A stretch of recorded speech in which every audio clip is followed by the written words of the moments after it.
आनन्दं परमसुखदं केवलं ज्ञानमूर्तिं वातीतवर्णसत्त्वमस्यादिलक्ष्यं नित्यं विमलमचलं सर्वधी साक्षितं त्रिगुणरहितं सद्गुरुं तं Namami. Let's all chant the Shiva Mula mantra. Om Ham Haum Shivaya Namaha. Om Ham Haum Shivaya Namaha. Om Ham Haum Shivaya Namaha. Om Ham Haum Shivaya Namaha. Om Ham Haum Shivaya Namaha. Om Ham Haum Shivaya Namaha. Om Ham Haum Shivaya Namaha. Om Ham Haum Shivaya Namaha. Om Ham Haum Shivaya Namaha. Om Ham Haum Shivaya Namaha.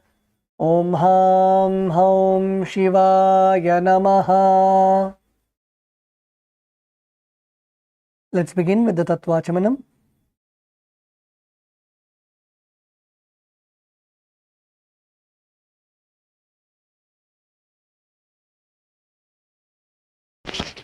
Take an udani of water into your right palm with your right hand in the Gokarna Mudra.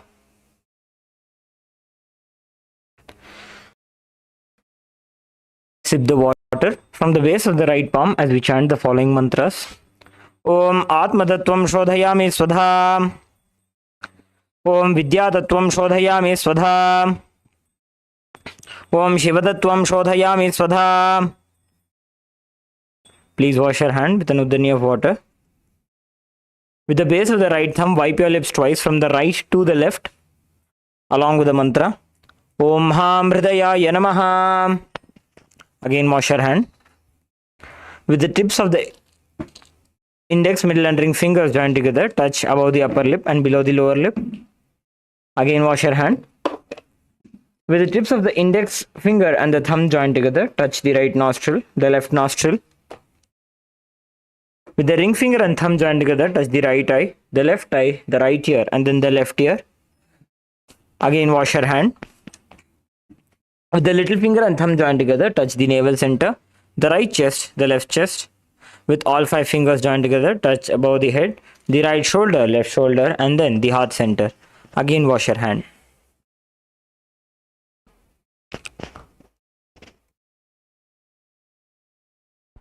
Let us now begin the Sankalpa, the conscious resolution. Please close your eyes. Visualize the powerful cognitions that you want to manifest today. Visualize your body, the way that you want to manifest your body, whether it is your physical body, the structure of your body, how you want to manifest your internal organs, manifesting a disease-free, completely healthy body.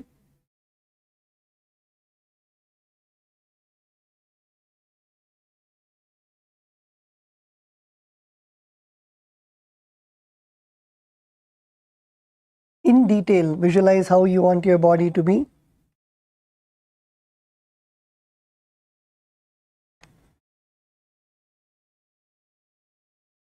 And with that intention, let us now begin the Sankalpa mantra.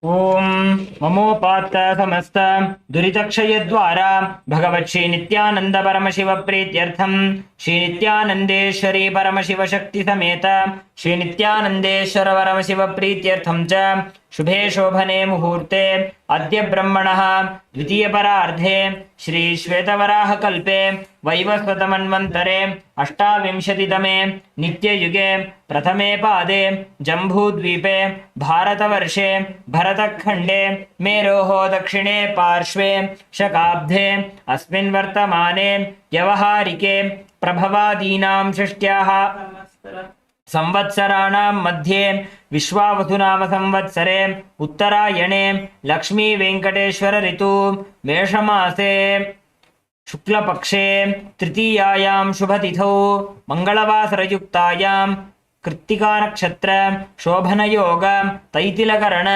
एवं गुणविशेषण विशिष्टायां अस्यां शुभतिथौ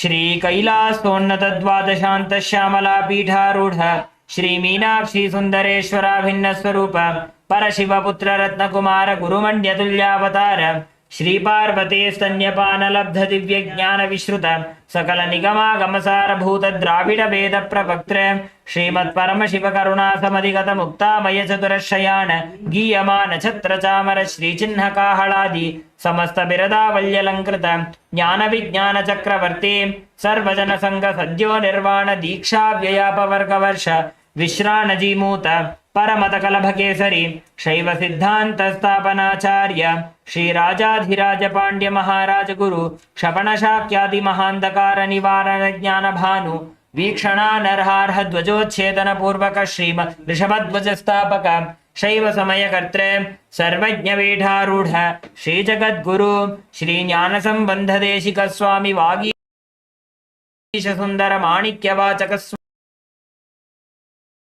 स्वामिनाम अवतारभूत श्री ज्ञान संबंध स्वामी पुनरुद्धृत श्यामला पीठ सर्वज्ञ पीठ तृणवद्युत द्विशततम गुरु महासन्निधान अरुणगिरि योगीश्वर परंपरागत अरुणाचल सर्वज्ञ पीठ गुरु महासन्निधान कैलास परंपरागत कांची कैलास सर्वज्ञ पीठ त्रयस्त्रिंशदुत्तर द्विशततम गुरु महासन्निधान नित्योत्सव नित्य मंगल नित्य कल्याण नित्य रचित कैलास परंपरागत आदि कैलास नित्यानंद पीठ महासंस्था महासिंहासन पीठ कर्त्र साक्षात् श्री परमशिव समुद्भूत कैलास परंपरागत वैवस्वतमनुविक्ष्वाको हरिश्चंद्र भगीरथ श्रीरामचंद्र शूरसेन इत्यादि अनवच्छिन्न सार्वभौम चक्रवर्ती परंपरागत चतुष्षष्टि योगिनी मंडित चतुष्षष्टि संप्रदाय प्रवर्तक मनुधर्म शासन सूर्यवंश प्राप्त सर्वज्ञ पीठ सुरांगी साम्राज्य मूर्ताभिषिक्त चूड़ामणि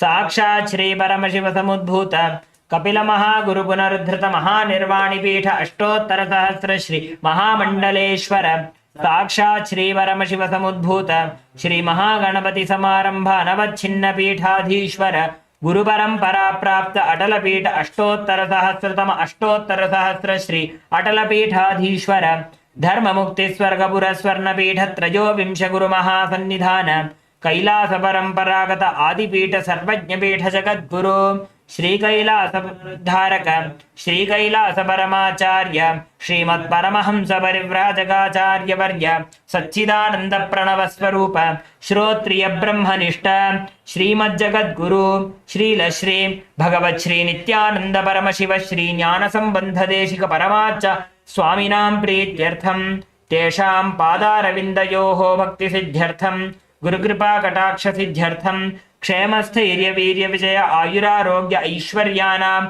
अभिवृद्ध्यर्थं धर्मार्थ काम मोक्ष चतुर्विध बल पुरुषार्थ सिद्ध्यर्थं समस्त दुरितोपशान्त्यर्थं समस्त मंगल अवाप्त्यर्थं भगवत् श्री नित्यानंद परमशिव प्रसादेन सकुटुम्बस्य ज्ञान वैराग्य जीवन मुक्ति प्राप्त्यर्थं पूर्ण आरोग्य युक्त दृढ़गात्र यौगिक शरीर सिद्ध्यर्थं परमशिव शक्त्याविष्करणार्थं नित्यानंद योगाभ्यासं करिष्ये. Please wash your hand with an udharni of water. Om upasprishya.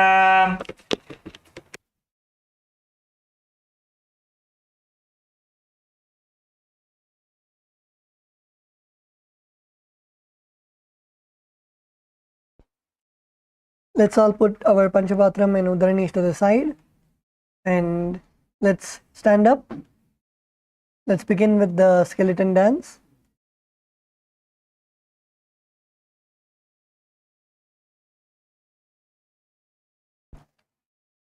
Please stand up on your yoga mats.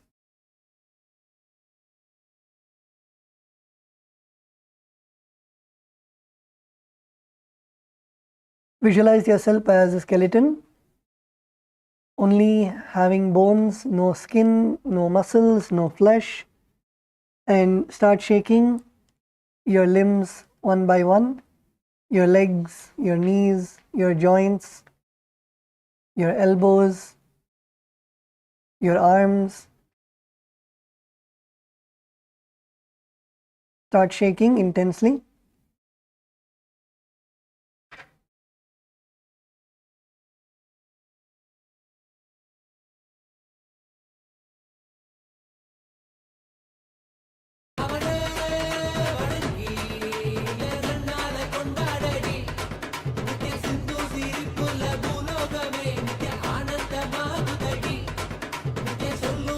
சொல்லு தேடி வந்த தெய்வ வாழ்க்கையும் கூடுதடி சிவனே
Now relax.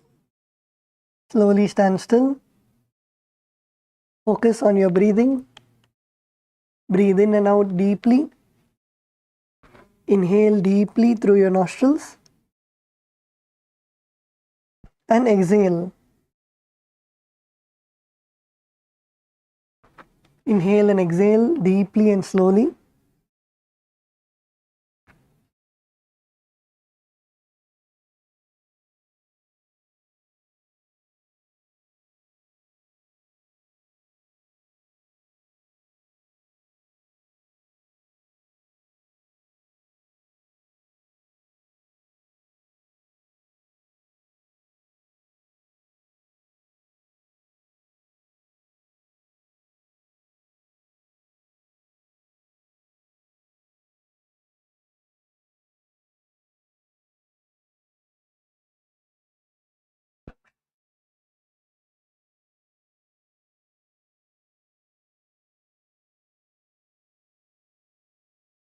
Okay, let's all now settle down. You can open your eyes and settle down on your yoga mats.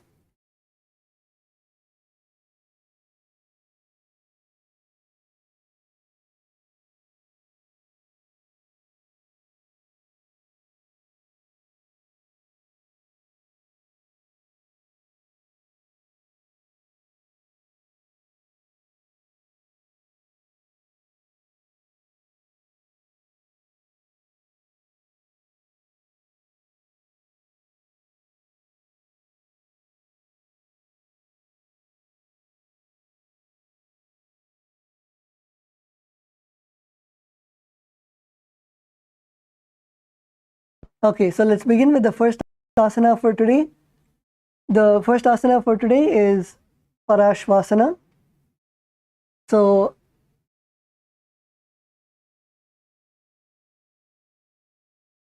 in this asana, please lay down on your back.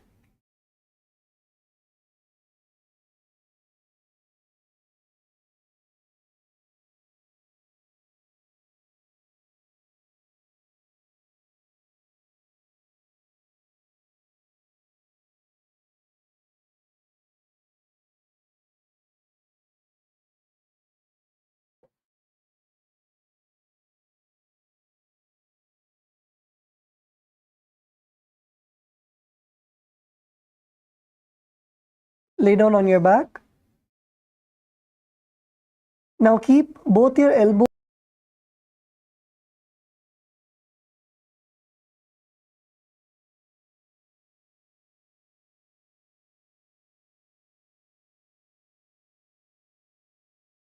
on the navel.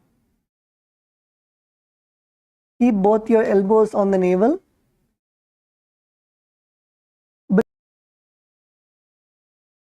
Bring one hand up and touch the nose.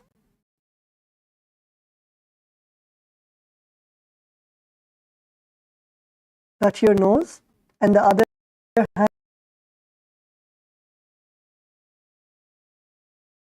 hand extended towards your hip.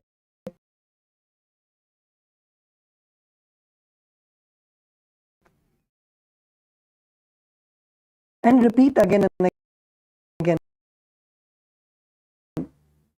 Squeeze your stomach. When you come up,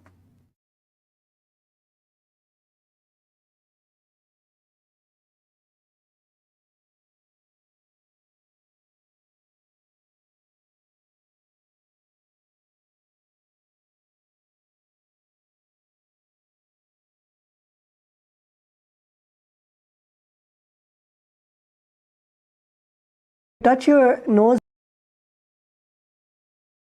with your hand. Come up and crunch.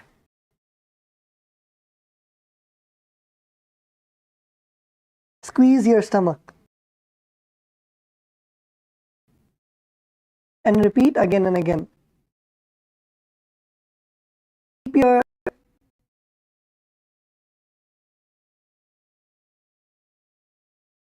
elbows in your stomach.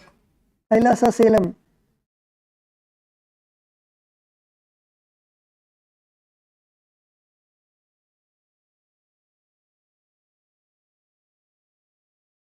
Kailasa Salem உங்களோட முழங்கால் வந்து உங்களோட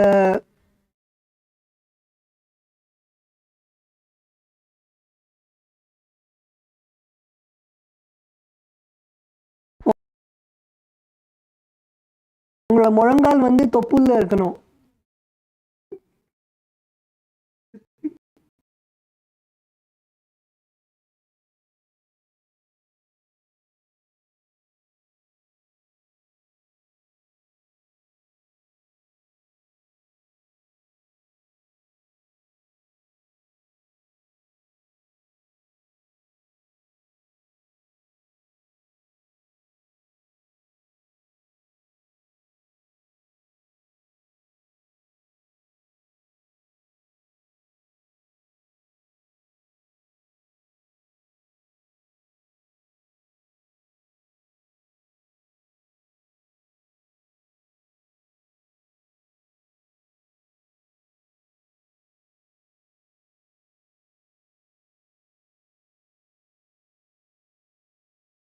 Keep your elbows on your navel, and then when you touch your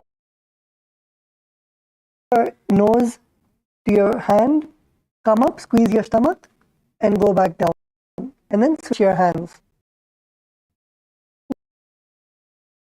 This is Parashasana.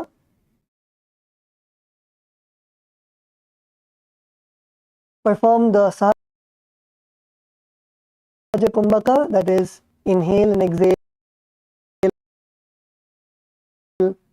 comfortably.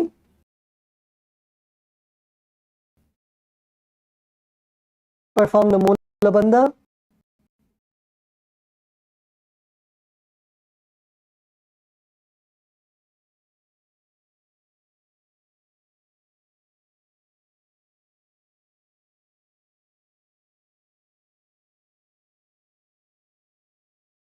Contracting your perineum, and the japa Om Nithyananda Paramashivoham. पादतले भूमो निधाय जानुनिवृत्ति निधाय विपरीतहस्ताभ्याम् ऊरुसहितजङ्घे निबध्य तिष्ठेत् पशासनं भवति.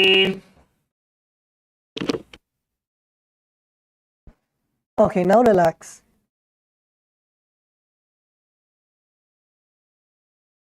The next asana is Dakshinasana.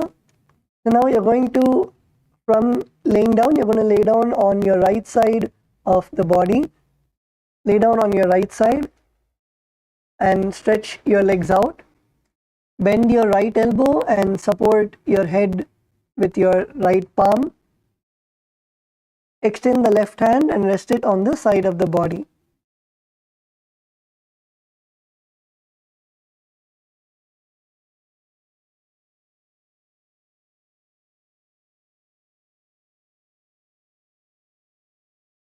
Kailasa Elle Kalyana Sundaramaya, right side.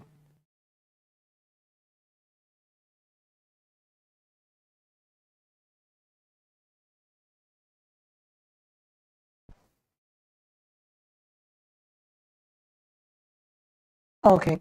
Visualize yourself as Bhagavan Dakshinamurti.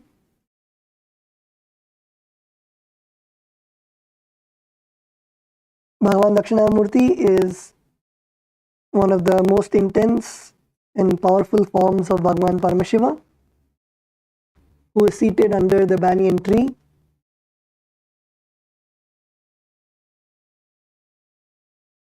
Perform the Sahaja Kumbhaka, inhale and exhale comfortably. Perform the Mula Bandha, contracting the perineum, and the japa Om Nithyananda Paramashivoham. शय्यर्जुदक्षिणाङ्गेन मस्तकेधो निधायशः दक्षं हस्तं च वामन्तो जङ्घपृष्ठे ततो जपेत्.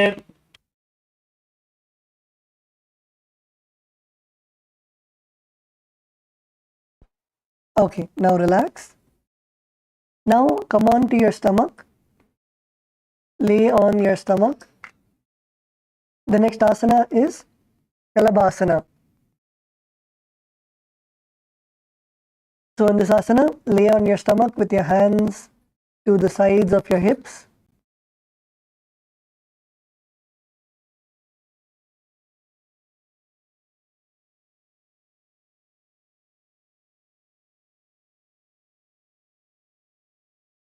You're going to lift your upper body and legs up off the ground. So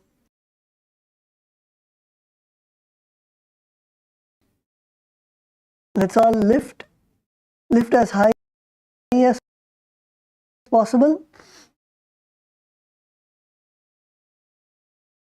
Contract your back muscles and lift your upper body and legs together. Lift both together as high as possible. Yes, Kailasa, Malaysia, good.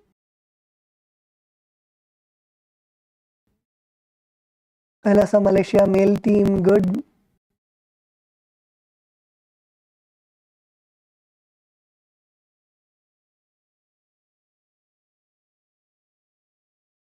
Kailasa,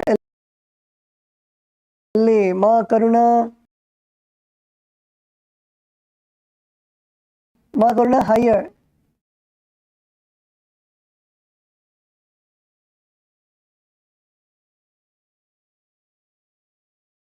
Yes, Macarasana and Govinda Rupini.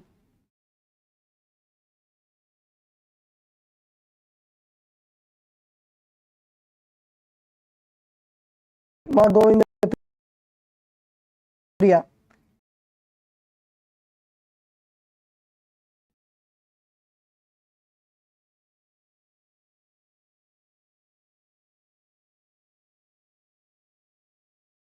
Higher, higher, higher.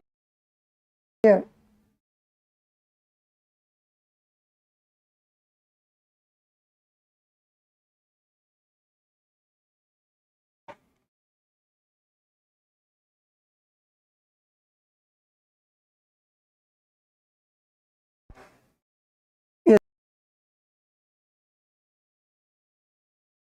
Kailasa, LA, male team. Kailasa, Maya, Saira Maya is escaping.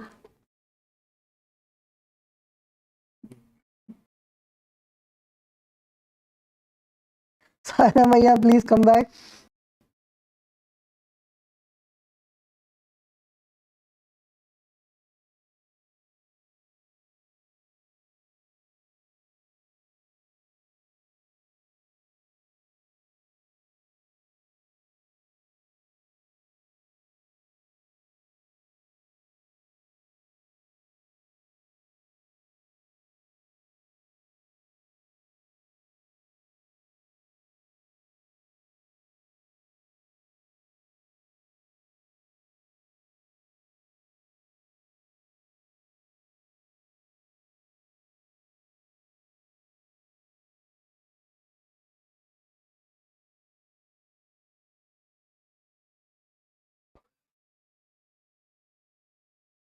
Yes, Saira Maya, good.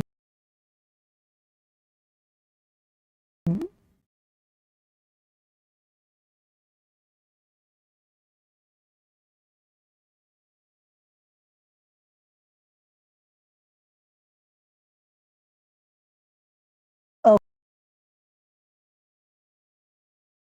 okay. So in this asana, visualize yourself as a locust. The insect, and perform the Jiva Chala Kumbhaka.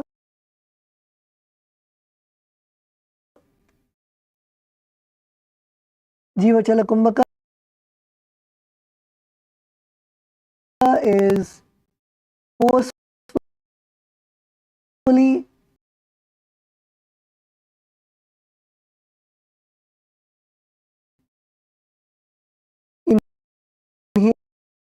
inhale and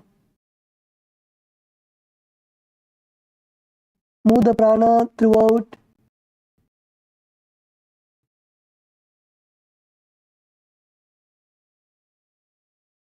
your body. Visualize the prana going throughout your body.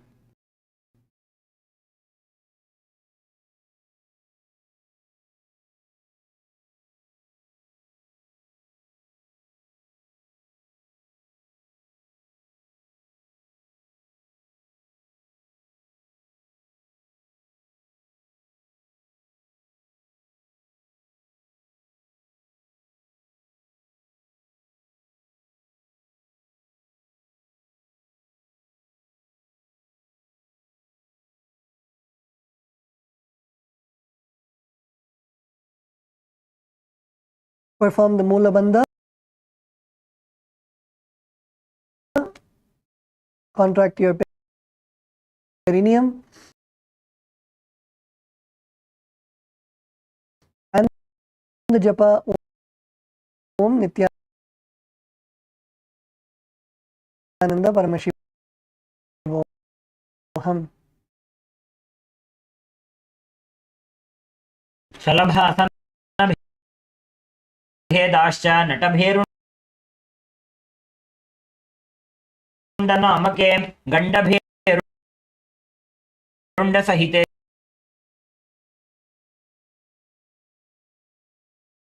शीर्षदण्डासनं तथा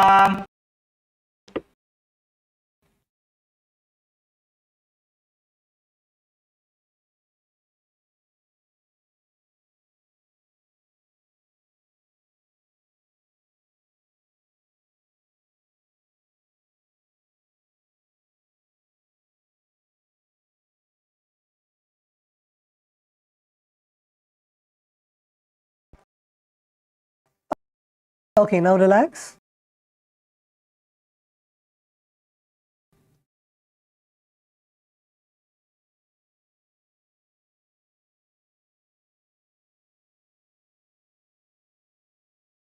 You can now relax and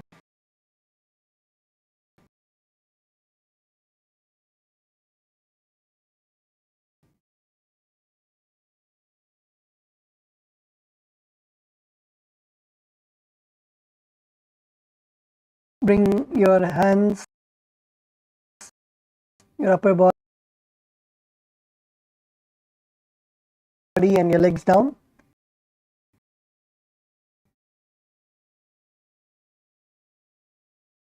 The next asana is Bhekasana.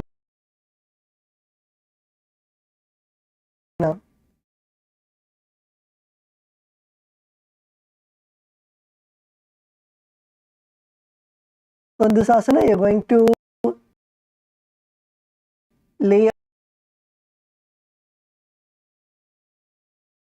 on your stomach. Continue to lay on your stomach. And now catch both your feet behind you.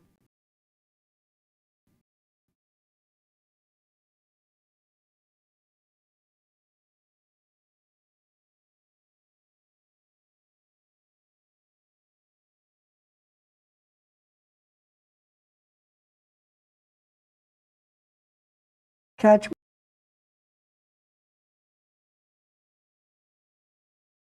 both your feet behind you.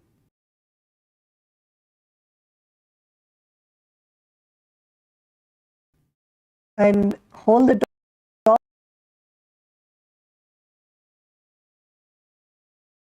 top of your feet and slowly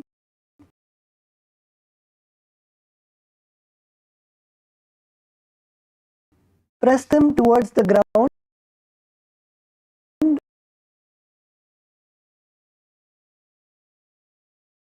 outside of your hips.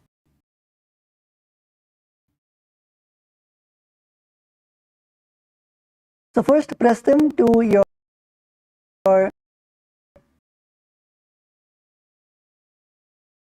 behind,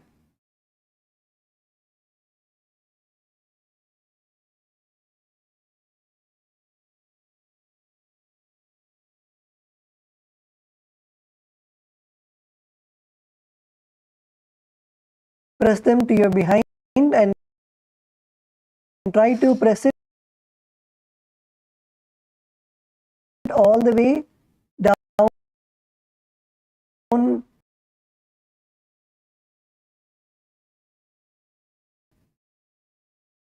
to the ground. So you can even do one by one.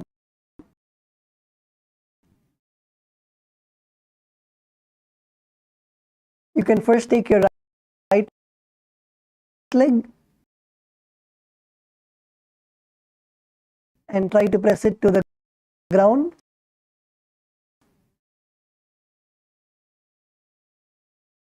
And then take your left leg and try to press it to the ground.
Yes,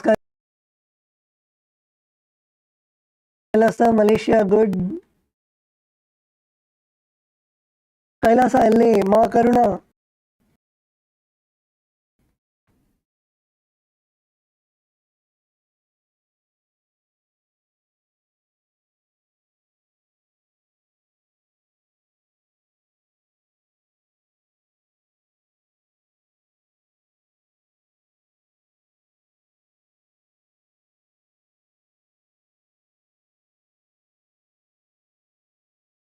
Kailasa, Salem, good.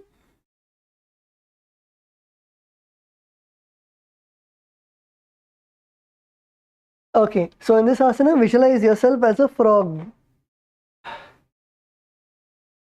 Visualize yourself as a frog. Perform the Jiva Chala Kumbhaka, that is inhale. Visualize the prana going all over your body and exhale. Perform the Mula Bandha, contracting your perineum. And the japa Om Nithyananda Paramashivoham. बकम्भेकासनं चैव मकरं मत्स्य नामकं मत्स्येन्द्रं द्विविधं चात्र कुण्डलीबोधकारणम्.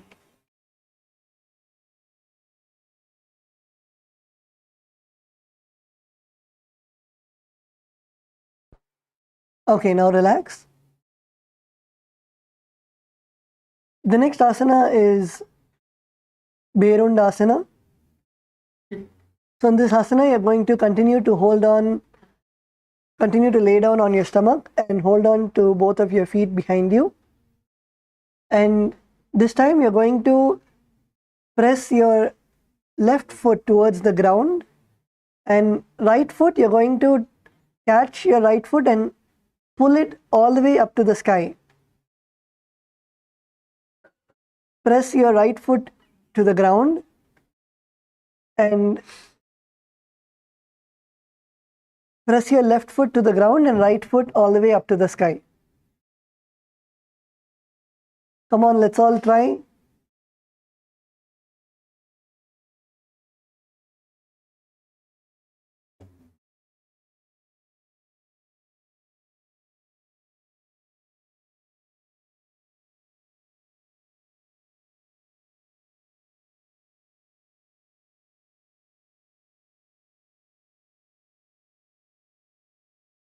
Yes, so tilt your body. Yes. Kailasa Selam, Ma Shweta is doing properly. Tilt your body to one side and then lift your other leg all the way up to the sky. So you should your other leg should actually be supporting you.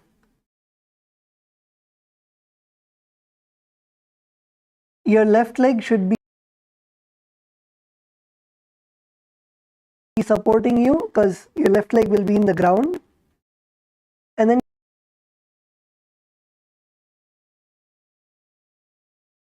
your right leg, you can pull it as high as possible.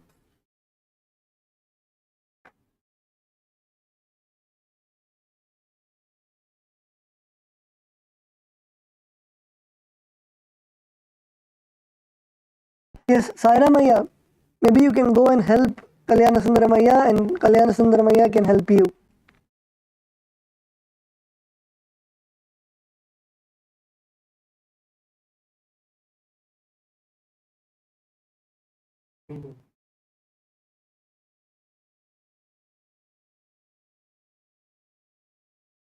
Yes, Kalyana Sundaramaya, good, yes, exactly like that.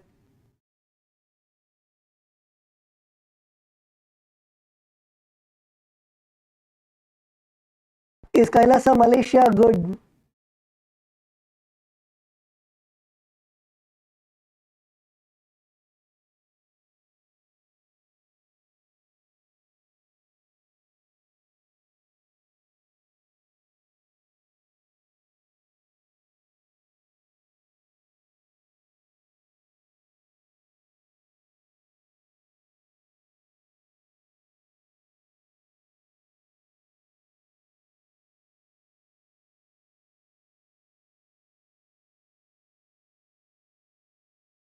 In this asana, visualize yourself as a hyena.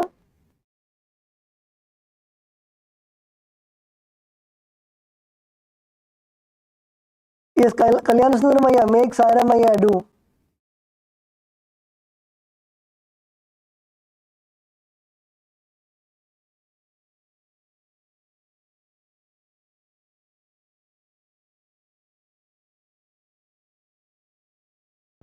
Yes, Sairamaya, roll on to one side. Try to roll on to one side and keep your leg on the ground.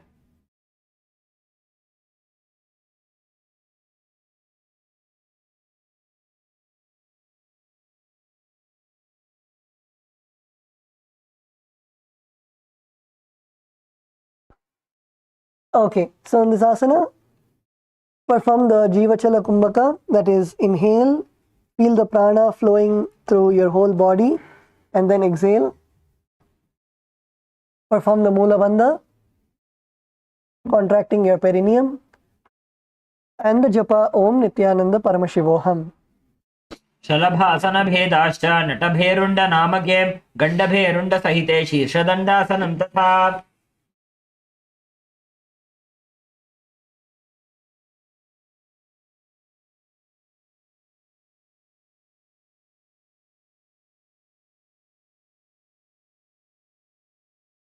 The ground and take your left foot and raise it all the way up to the sky.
stomach and take a deep inhalation and expand your chest and lift one arm and hold the respective foot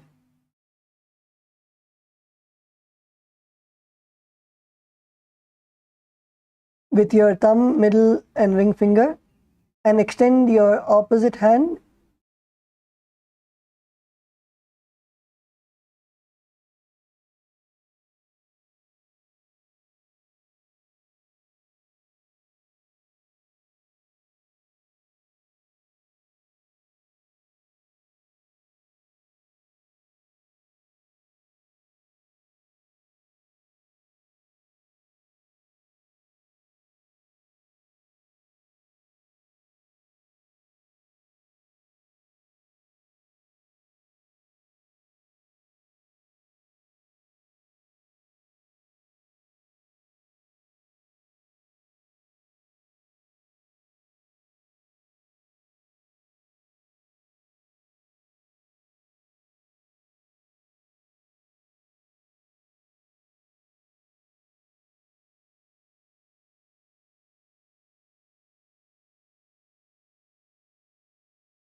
perform the Jivachala Kumbhaka.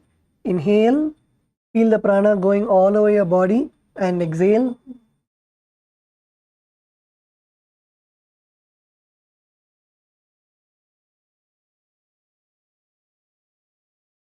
Perform the Mula Bandha, contracting the perineum and the japa Om Nithyananda Paramashivoham. पुर्पराभ्याम् अवनिमवष्टभ्य हस्ततलाभ्यां हनुमवष्टभ्य उत्तिष्ठेत् शूलासनं भवति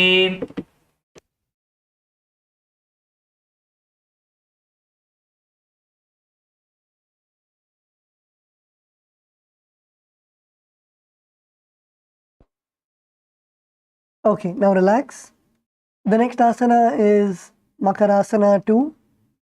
So in this asana, continue to lay down on your stomach and place your elbows on the ground and rest your chin on your palms. This time keep your legs extended behind, your toes flat on the ground.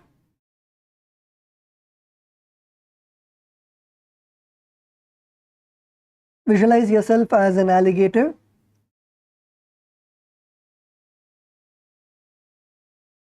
Perform the Jivachala Kumbhaka. Inhale, feel the prana going all over your body and exhale. Perform the Mula Bandha, contracting your perineum and the japa Om Nithyananda Paramashivoham.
And walk your legs closer and closer, and then slowly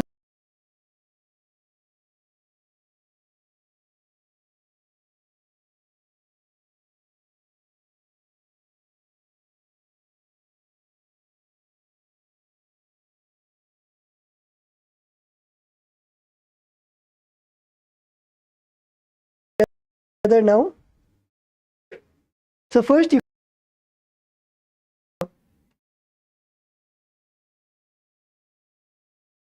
Maruna, breathe. Maruna, breathe. Inhale and exhale deeply and slowly allow your legs to come closer. Keep breathing and slowly allow your back to bend.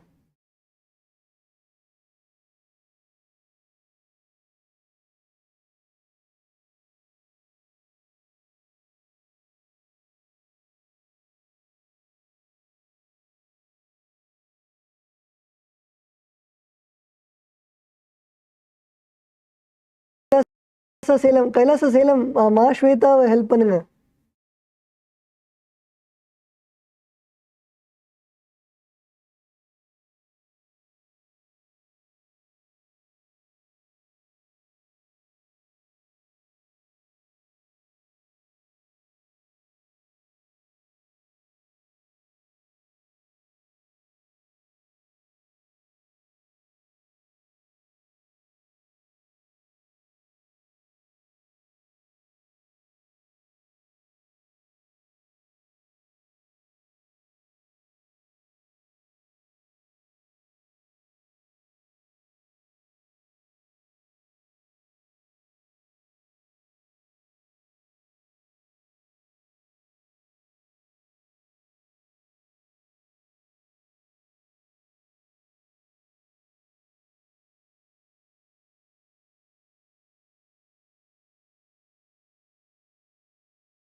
Kailasa LA male team. This is not Shavasana.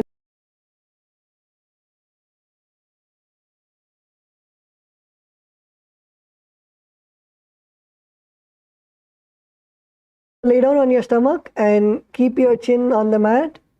Keep your palms on the ground. Extend your arms behind. Slowly walk your toes.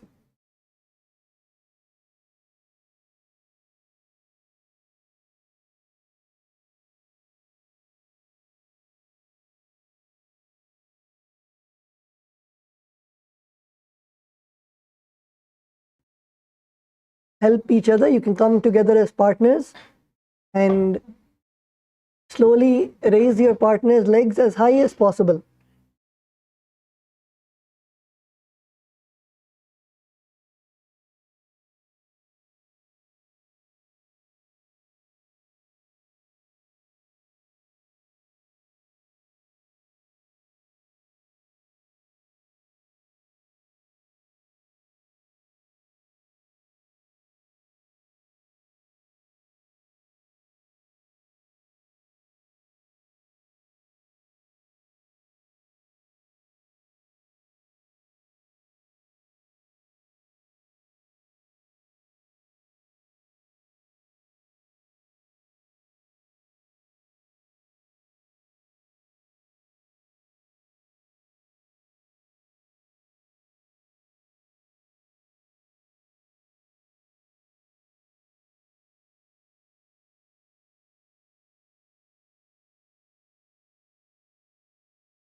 आसनभेदाश्च नटभेरुण्डनामके गण्डभेरुण्डसहिते शीर्षदण्डासनं तथा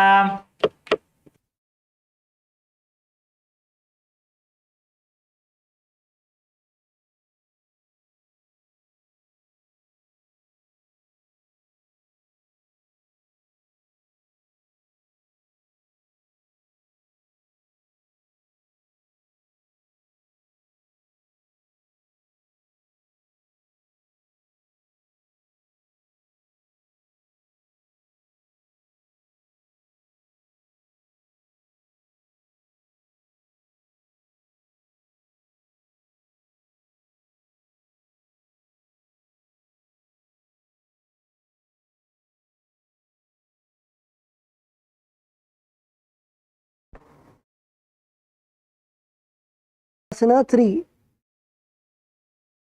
So in this asana, you're going to do the same as last time, and this time you're going to try to bring your legs all the way to the ground.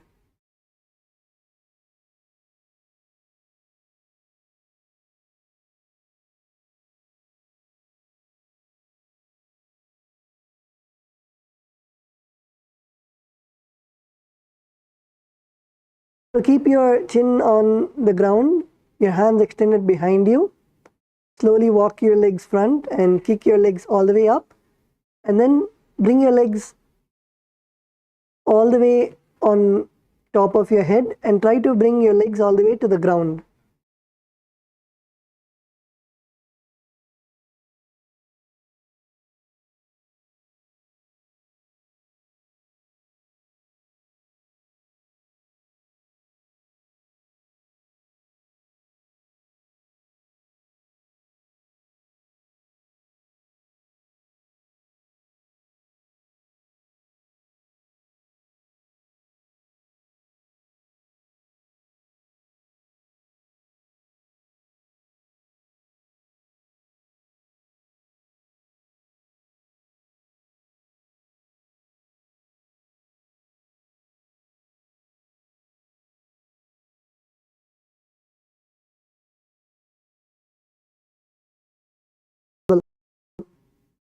Drop any resistance you have that, oh, the asana is hard or you're not able to do.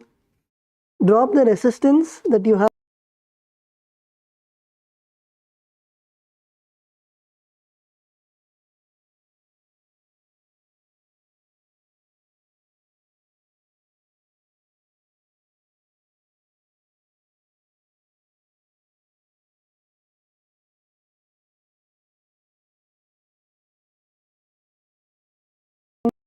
Shvetama, good.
Relax ourselves.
Kick your legs up.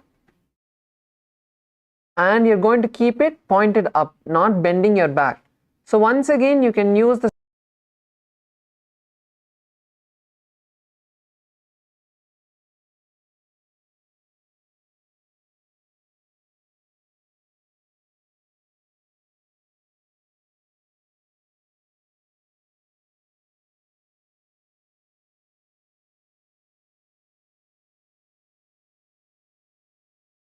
kick your legs as high as you can. Let your partner hold your leg and try to balance over there. Come on.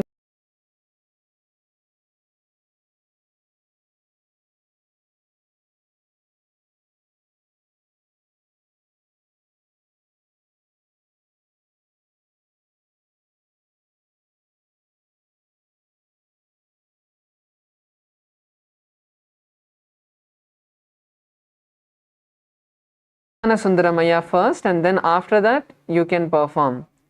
Yes, Kalyana Sundaramaya, you can get into the position. Yes, Kailasa Malaysia female team. Come on, ma Yoga Jnana Rupini.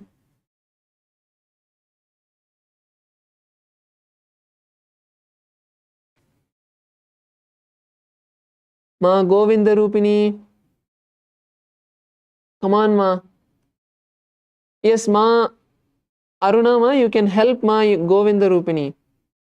Yes, Gajamukaya, that's good. That's good. Breathe nicely. Breathe nicely.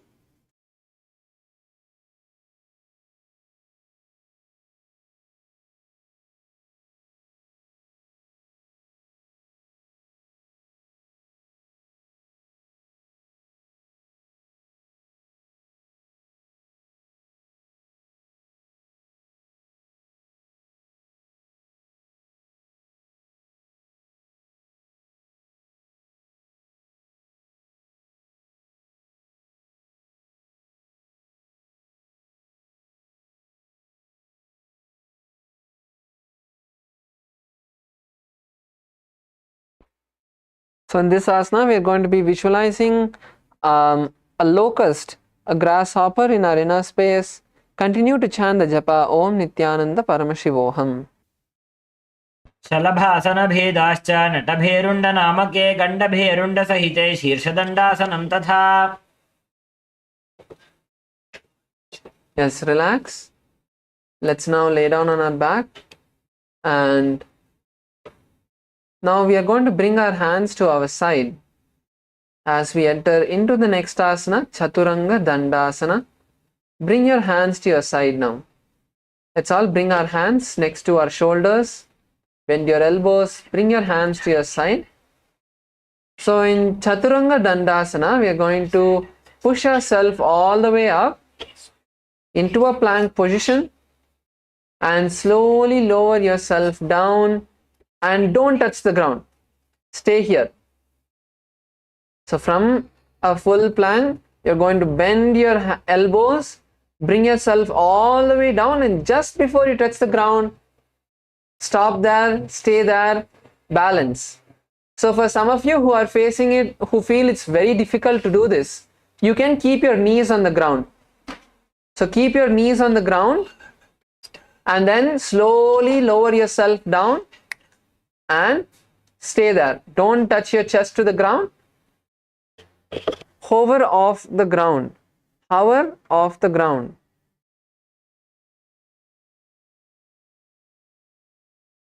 Yes, Sairamaya, that's good. You don't need to keep coming up and down. You just have to stay there. Stay there as long as you can and then raise up when you're not able to. Yes, Punithanaya, that's good.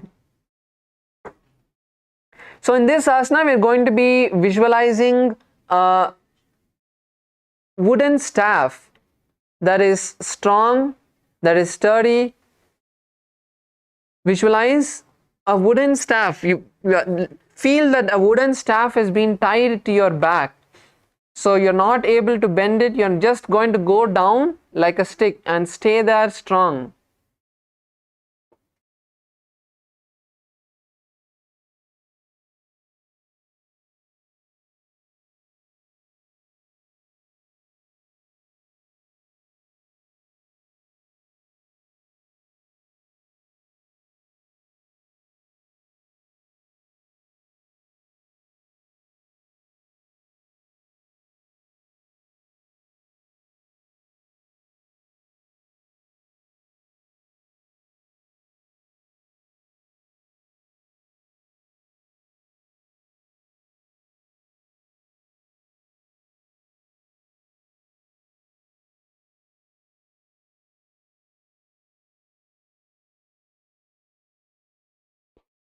So in this asana, we are going to continue to perform the japa Om Nithyananda Paramashivoham.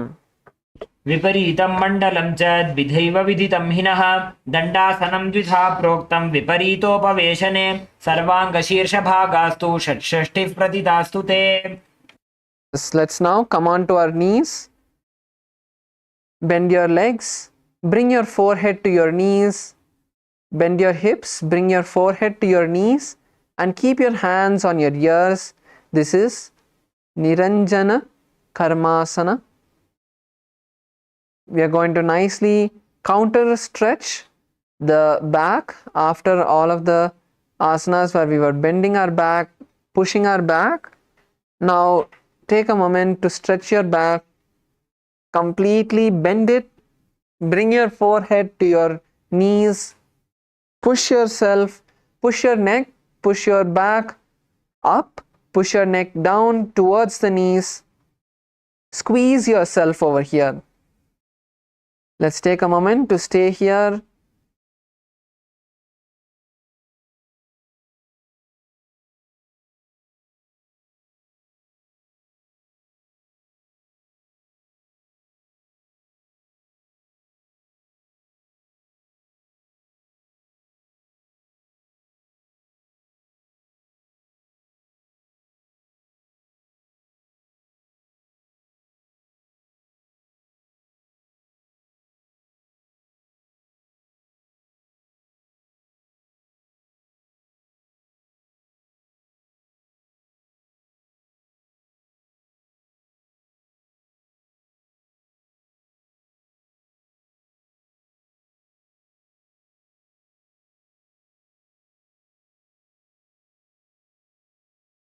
So in this asana, we are going to be continuing to visualize Swamiji in our inner space.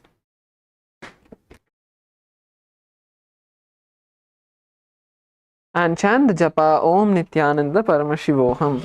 बालको गर्भशय्यायां तिष्ठेत् संकुचितो यथा तथा गर्भासने योगी निरञ्जन विधिं भजेत् दत्त्वा दक्षाङ्घ्रौ वामाङ्घ्रिं पार्ष्णिस्पिजौ अपानम् ऊर्ध्वं च कुर्यात् वारस्वारं ततो बलात् जान्वन्ते मस्तकं दत्वा नाभिं पृष्ठे विकर्षयेत् पाणिभ्यां छादयेत् कर्णौ नेत्रे तिष्ठेत् अतिक्रमैः.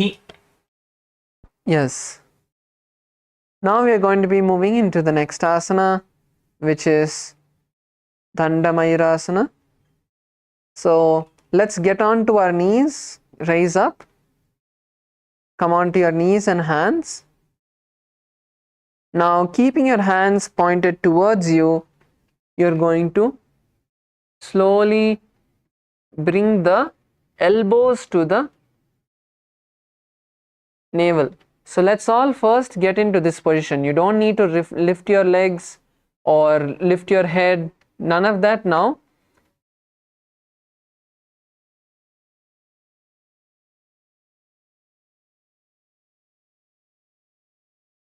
No need to lift your legs or lift your body. First come into this position. You should be stable in this position. Bring your elbows to your navel. That's the first step. So once you are in that step, then you can slowly push yourself forward. Push yourself forward. You can keep your head on the ground itself and push yourself forward. So once you push yourself forward, automatically your legs will start raising up. Automatically your legs will start raising up. So once your legs raise up, you can slowly try to lift your head up.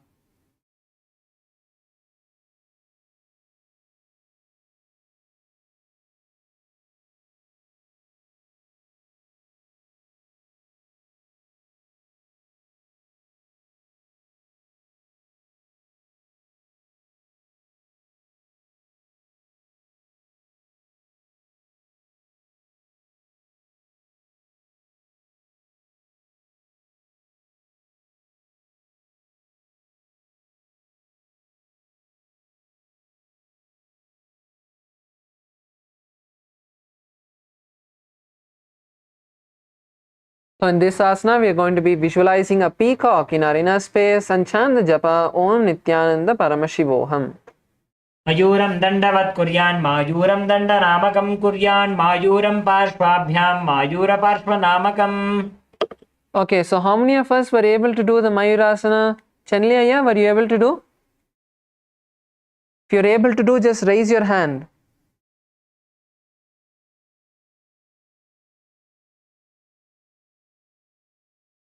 Okay, so anyways, that is fine. We are still practicing, so it's fine. Because I just asked because the next asana is a similar asana to the Danda Mayurasana, which is Pangu Mayurasana. So in Pangu Mayurasana, we are going to be trying to do the asana on one hand, but as all of us are still not able to do the Mayurasana with both our hands, let's first try to do that. Let's first try to do the Mayurasana, the Danda Mayurasana itself with both our hands. So once again, let's give it another try. So now bring your palms on the ground, turn your palms backward and bring your elbows to the navel center first. Make sure your hands are not slipping outside.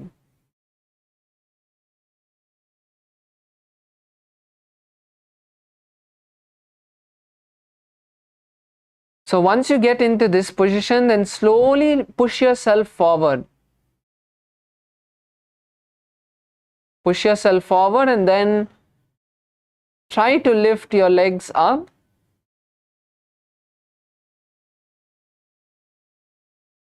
Come on, Punidane, Kalyana Sundaramaya and Sairamaya. Let's try the asana. Get into the position. Give the asana a try.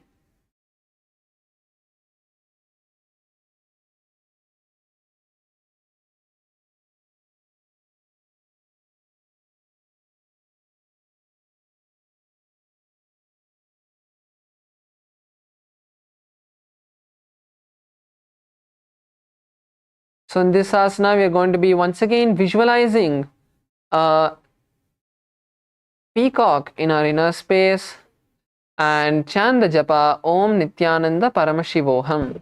मयूरासनवत् संस्थाप्य एकेन हस्तेन एकस्य हस्तस्य मणिबन्धं धारयेत् पाङ्गुमयूरं भवति.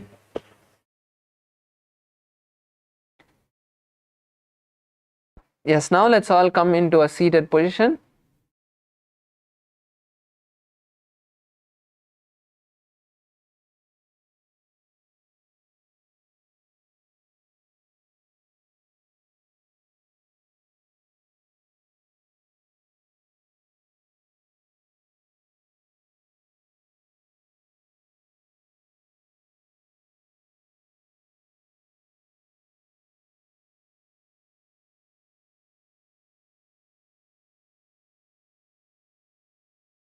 So the next asana is Nanasana. So in Nanasana, as we are sitting on our knees, bend your left leg and bring it on to the right thigh.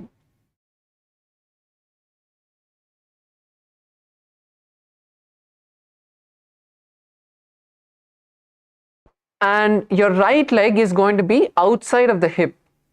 So you're going to sit on the ground. So actually you can sit with your legs stretched first and then bend your right leg, and then you can bring the left leg on top.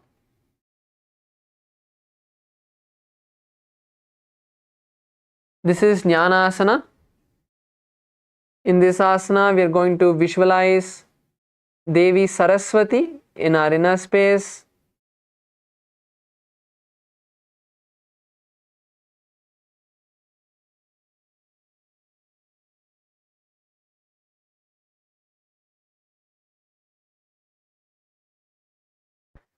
Keep your hands on your knees. And now we are going to be performing the Samakumbhaka. The Samakumbhaka is where you're going to inhale, feel the prana, hold the breath comfortably, and visualize your prana is being held in your navel region. And then exhale.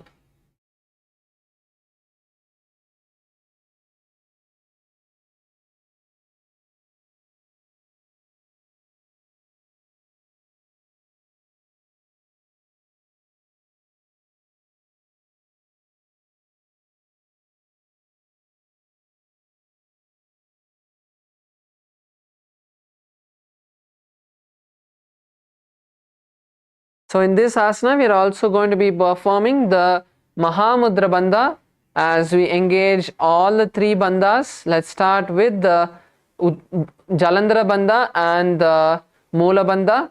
So inhale, lock the chin to the chest, perform the Moola Bandha, tighten the perineal muscles,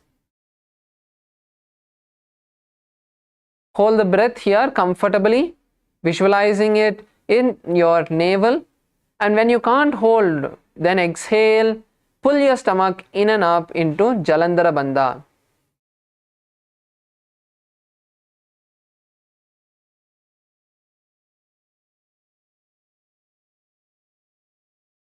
Let's continue to chant the japa Om Nithyananda Paramashivoham.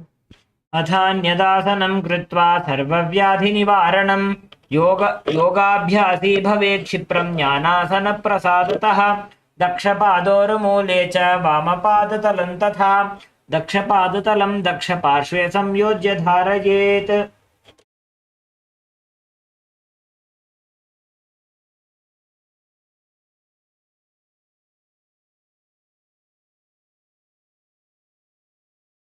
So the next asana is Kubjikasana.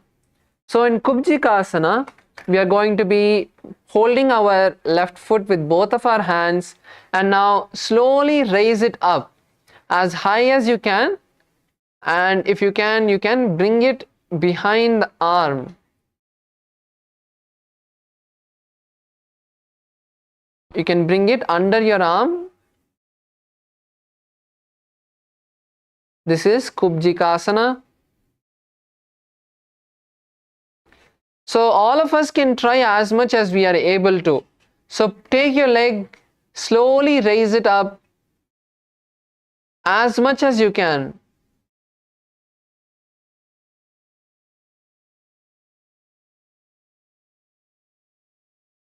So tip for all of us is that we can spread the leg wide, and that will help with performing the asana.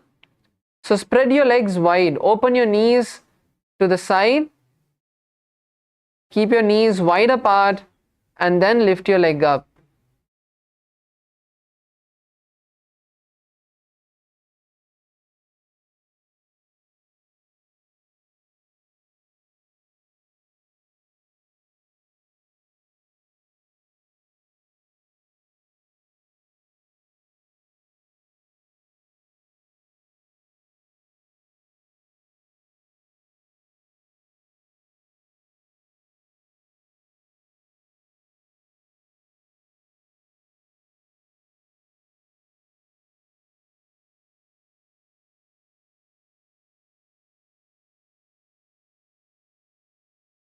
Gaze to your third eye.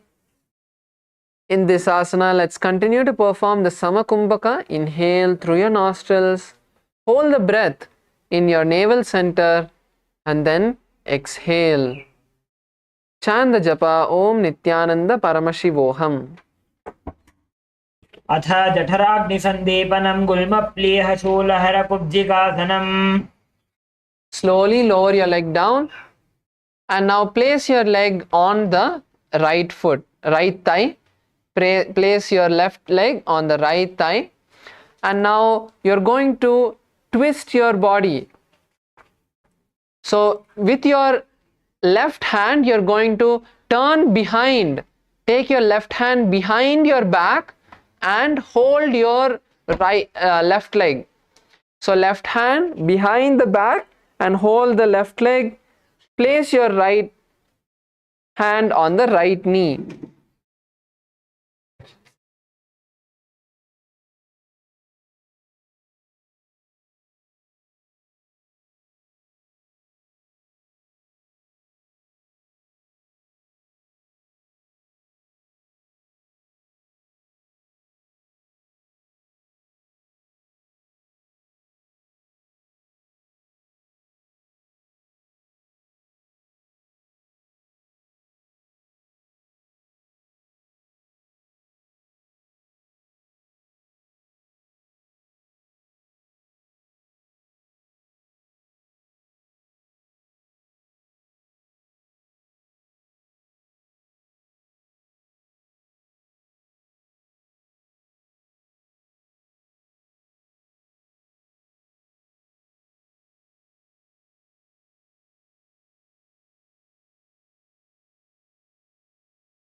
In this asana, we are going to be visualizing Kartikeya, Bhagavan Subramanya in our inner space, and chant the japa Om Nithyananda Paramashivoham.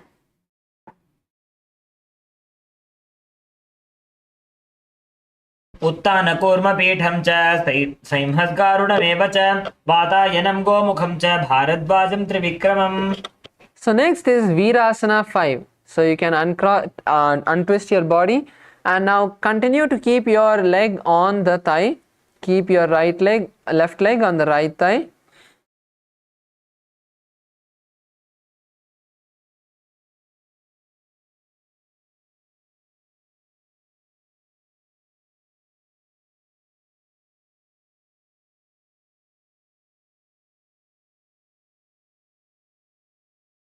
So in this Virasana 5, we are going to be placing our leg more than on the thigh.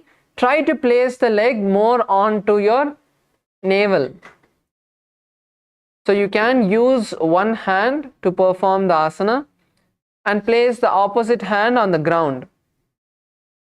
So if whichever hand you're using to support your leg, you can use your hand and place the opposite hand on the knee. This is Virasana 5. We are going to be visualizing and embodying the space and state of bravery. Gaze to your nose. Perform the Samakumbhaka, which is inhaling through the nostrils, holding the breath and visualizing the prana in your navel center, and exhaling. Chant the japa Om Nithyananda Paramashivoham. एकं पादमथैकस्मिन् विन्यसे दूरु संस्थितम् इतरस्मिंस्तथा पश्चात् वीरासनमितीरितम्. So the next asana is Bhairuvasana 2. It's once again a similar asana. So in Virasana 2, you're going to sit on the right heel. So sit on the right heel. Place your perineum on the right heel and raise the left leg and bring it to your chest. Bring your leg to your chest, and now you're going to raise the opposite hand towards the sky upward. Raise your hand upward. So in Bhairuvasana 2, we are going to be visualizing a wolf in our inner space. Gaze to the tip of your nose. Let's perform the Samakumbhaka. Inhale through your nostrils, hold the breath, and then exhale. Chant the japa Om Nithyananda Paramashivoham.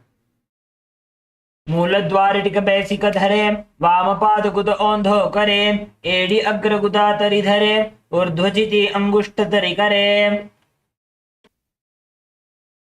Lower your hands down.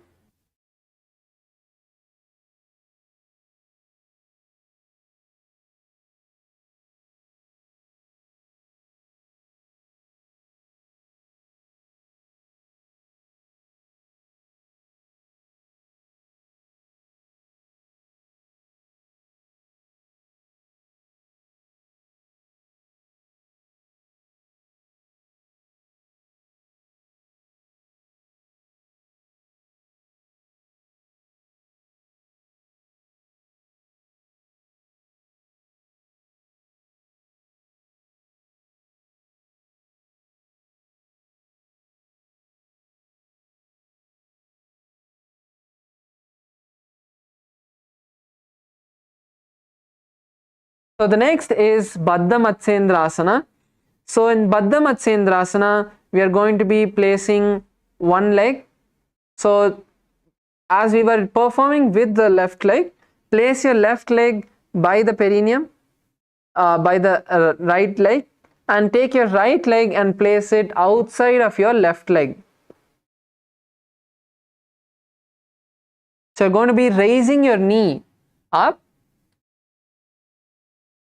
So place your left leg by the base of the right leg and right leg outside of the left leg.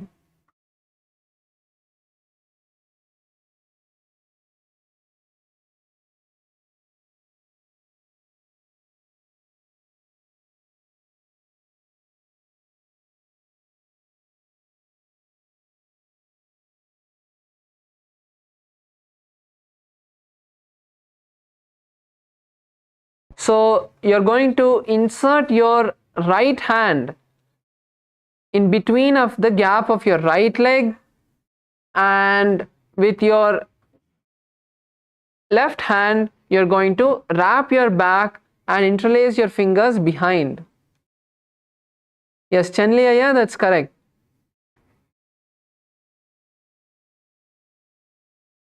Yes, Yoga Jnana Rupini, that's correct.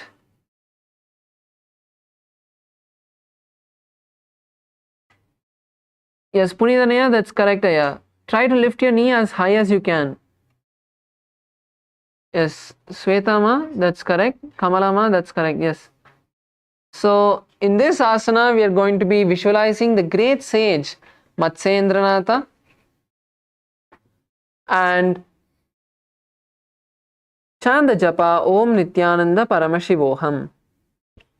मत्स्येन्द्रपीठं जठरप्रदीप्तिं प्रचण्डरुक्मण्डलखण्डनास्त्रम् अभ्यासतः kundalini प्रबोधं दण्डस्थिरत्वं हि ददाति पुंसाम्. The next asana is Nanasana on the opposite side. So let's perform Nanasana. So we are going to be sitting on the left leg this time. So sit on the left leg. Place your right leg on top of the left thigh. Keep your hands on the respective knee.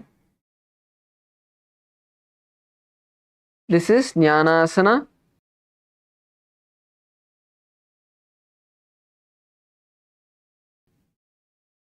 Visualize Devi Saraswati, the goddess of knowledge, in your inner space. Perform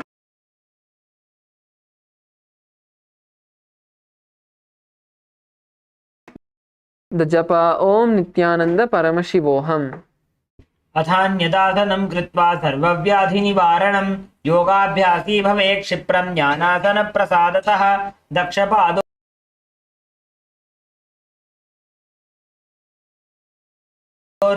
च वामपादतलं तथा दक्षपादतलं दक्षपार्श्वे संयोज्य धारयेत्.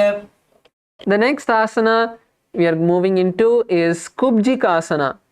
So in Kubjikasana, now bring your left leg to the side and sit onto the ground. Bring your left leg to the side, outside the hip, and sit down.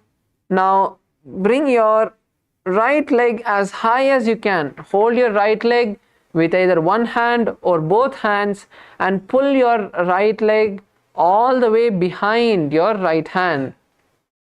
So lift the right leg as much as you can. Lift your leg as much as you can, pull it, give it a nice stretch.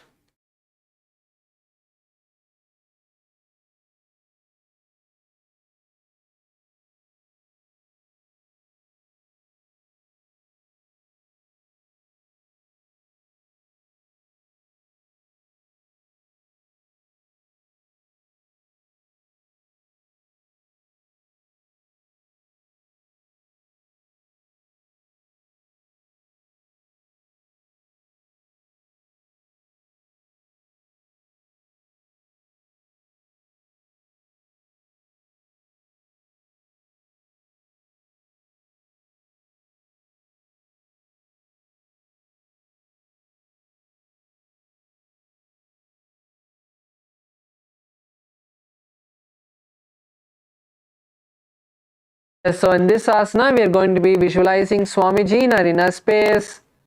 Gaze to your third eye. This is the next asana, Bharadwajasana.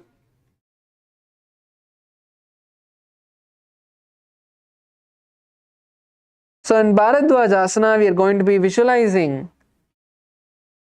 Bhagavan Subramanya, Kartikeya in our inner space, and chant the japa Om Nithyananda Paramashivoham. उत्तानकूर्मपीठं च सैंहद्गारुडमेव च वातायनं गोमुखं च भारद्वाजं त्रिविक्रमम्.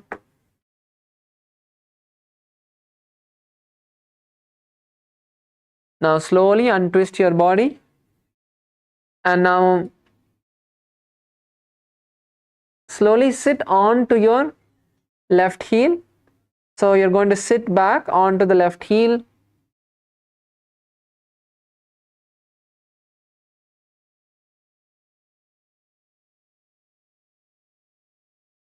Now we are going to be holding our right leg with both of our hands or with one hand and pull your right leg at least to your navel. So pull your right leg to the navel and place the other hand. So if you're using only one hand, then place the opposite hand on the respective knee. This is Virasana 5. So in this asana, we are going to be Visualizing Swamiji in our inner space, continue to perform the Samakumbhaka and chant the japa Om Nithyananda Paramashivoham. एकं पादमथैकस्मिन् विन्यसेदूरु संस्थितम् इतरस्मिंस्तथा पश्चाद् वीरासनमितीरितम्. Slowly lower your leg down. The next asana is Bhairuvasana. Now we are going to be sitting in the same position. Just raise your right leg to the chest this time. Instead of the navel, bring it all the way up to the chest and raise the opposite hand above your head. This is Bhairuvasana. We are going to be visualizing a wolf in our inner space.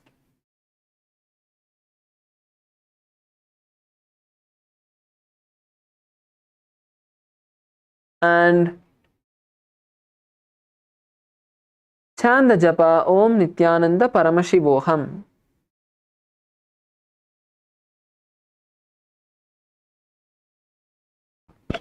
मूलद्वारटिकबैसिकधरे वामपादगुद औन्धो करे AD अग्रगुदातरि धरे ऊर्ध्वचिटे अंगुष्ठतरि करे गुल्फवारिलो कूले आने पुनः माहिलो भूपरिठाने बहुरिचरण दाहिनो जोई हृदय आनी लगावे सोई. Now slowly lower your leg down. We are entering into the next asana,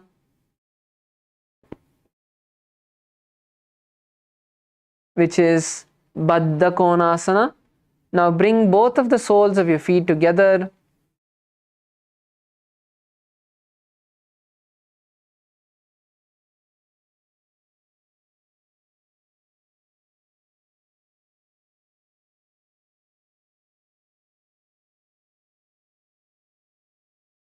We are going to be trying to bring our knees to the ground.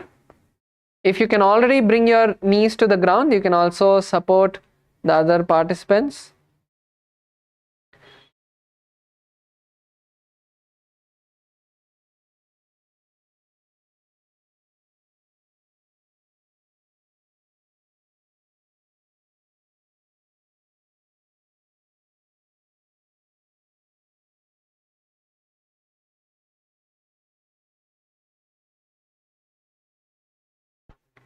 So in Baddha Konasana, we are going to be visualizing Swamiji in our inner space. Focus on bringing your knees all the way to the ground. Slowly open your hips.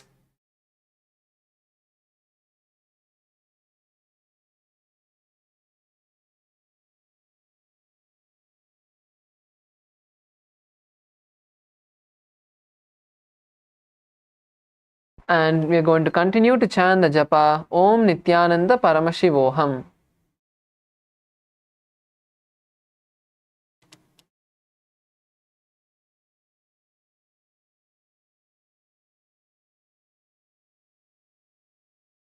पाद्मं ब्रह्मंस्तथा सैद्धं स्वस्तिकं वज्रमासनं बद्धकोणं भद्रपृष्ठं मूलबन्धं तथैव च. Next asana is Bhadrasana 4. Continue to be seated in the same position. And now you're going to be placing your right hand on top of your left hand and place both of your hands on the foot. So right hand on top of the left hand and both the hands on the foot. Visualize Lord Kalabhairava in your inner space and continue to chant the japa Om Nithyananda Paramashivoham. वृषणनी नीचे सीवनी नाडाबा भागमा डाबा पगनी AD पगने उल्टा वीने राखवी. Yes, now let's enter into Shavasana. Please lay down on your back. Adjust your shoulders, your legs.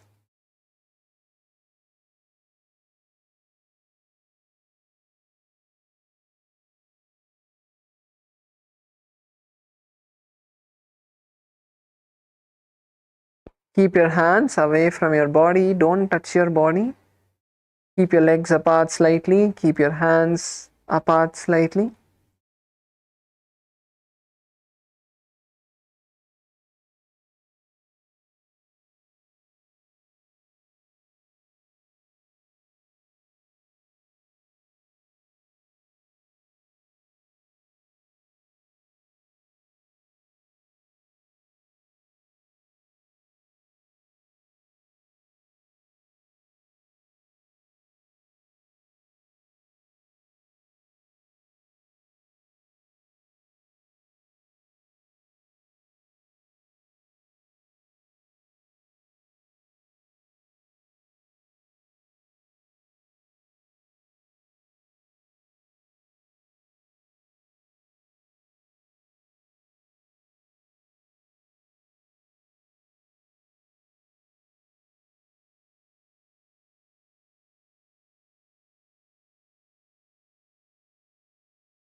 Completely unclutch from your body, from all of your thoughts.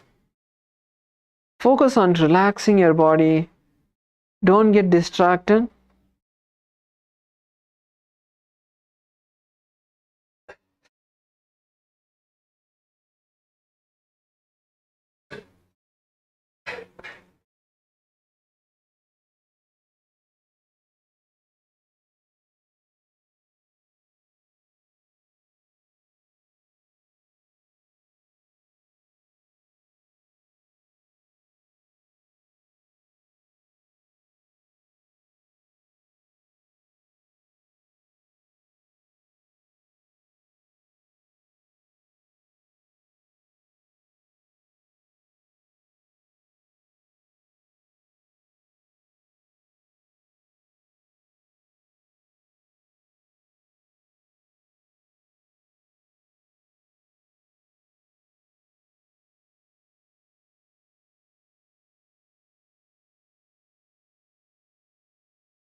Bring awareness to every part of your body and completely relax from your body.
Now, in any part of your body where you're having any discomfort, any stress, bring awareness to that part and give healing.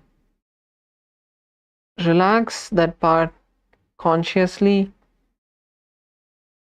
Bring the healing energy to that part consciously.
Now, let's slowly come back to our body.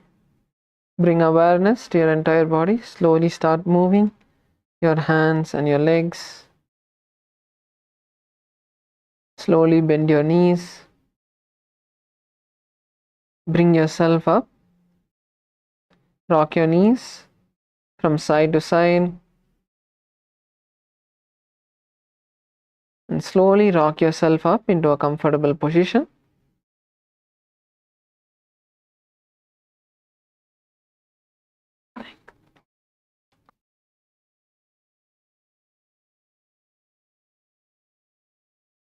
Now just sit in an unclutched space.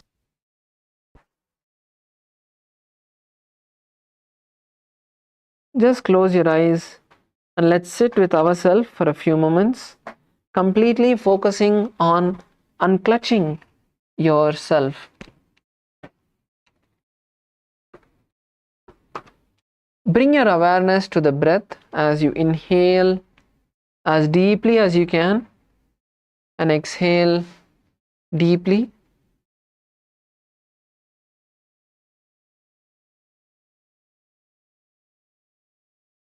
Internally, just chant the Mahavakya.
Whenever you get a thought, drop it at Swamiji's feet and just internally tell Swamiji that I'm dropping this thought at your feet, and again continue to stay unclutched. Each time a thought comes, drop it at Swamiji's feet and just sit unclutched. Do not get restless. Do not try to see what the other person is doing. Just sit with yourself.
Continue to unclutch. Do not get distracted. Do not get restless. Do not get drowsy. Every emotion, every thought you're experiencing, every feeling of restlessness that you're feeling, just unclutch that for a few minutes.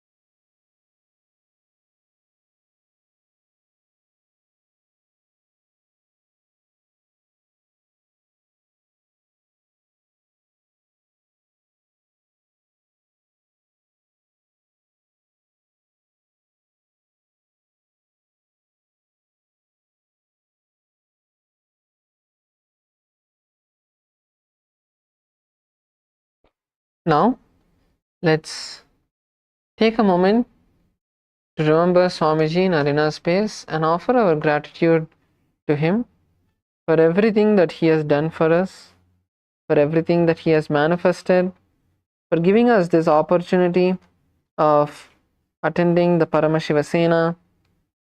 Offer your gratitude at his lotus feet. Let's bring our hands together in front of our heart center. Close our eyes. Take a deep breath and let's chant the Purna mantra. Om Purnamadav Purnamidam Purnat Purnamudachyate Purnasya Purnamadaya Purnamevavashishyate.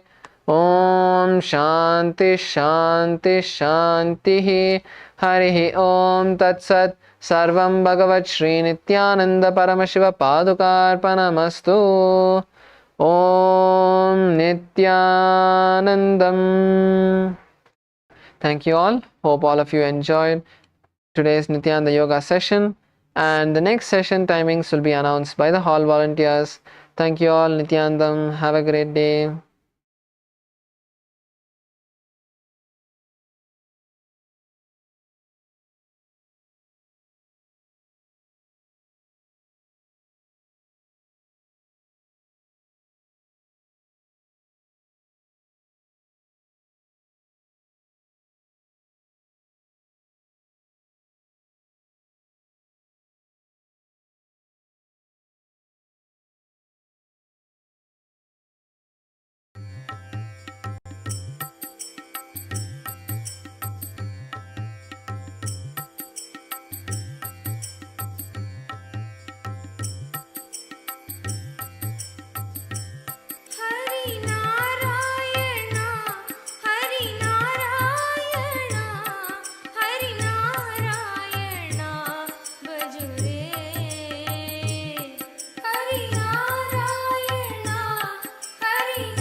Narayana भजो रे।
Hari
Narayana, Hari Narayana, Hari Narayana, bhajo re.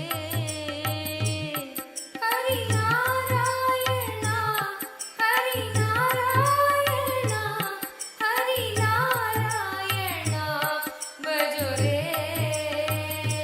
Nitya Narayana, Nitya Narayana, Nitya Narayana, bhajo re.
नित्यानन्दं परमसुखदं केवलं ज्ञानमूर्तिं द्वन्द्वातीतं गगनसदृशं तत्त्वमस्यादिलक्ष्यम् एकं नित्यं विमलमचलं सर्वधी साक्षिभूतं भावातीतं त्रिगुणरहितं तद्गुरुं तं Namami.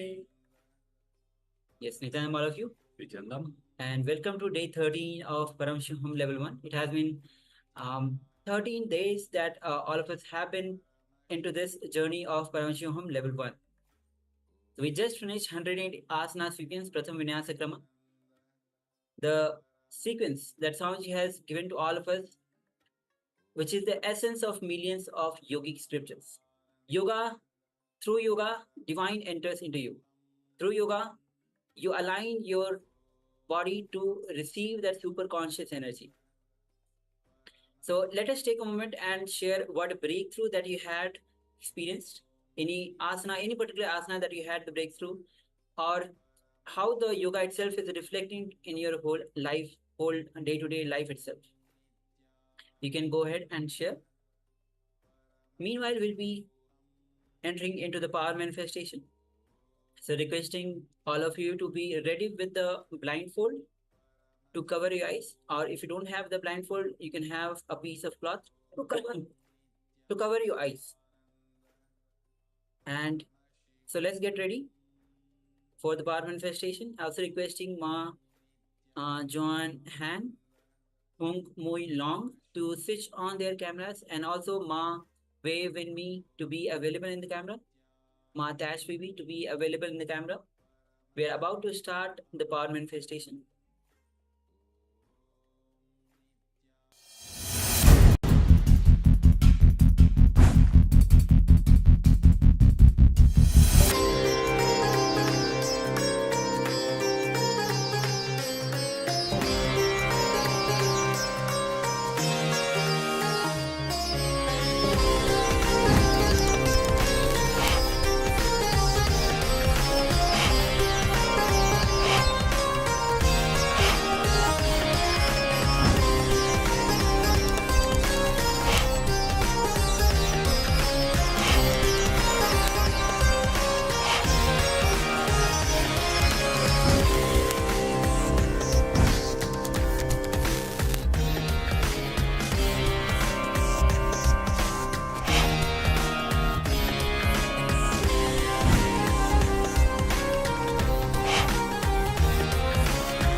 Vandanam Nithyananda Guru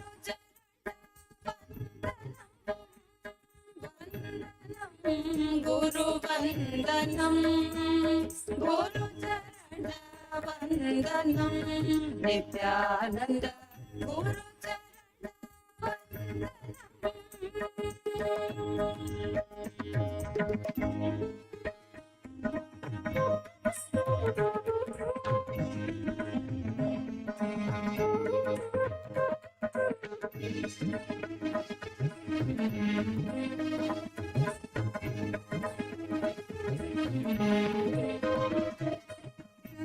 Sarthakakaram Guru Darshanam Vandanam Guru Vandanam Guru Charana Vandanam Nithyananda Guru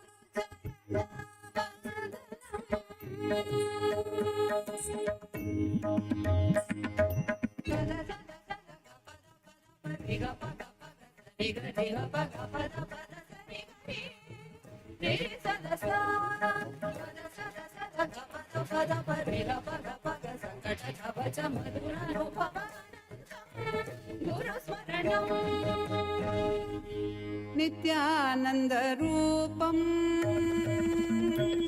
Nithyananda Rupam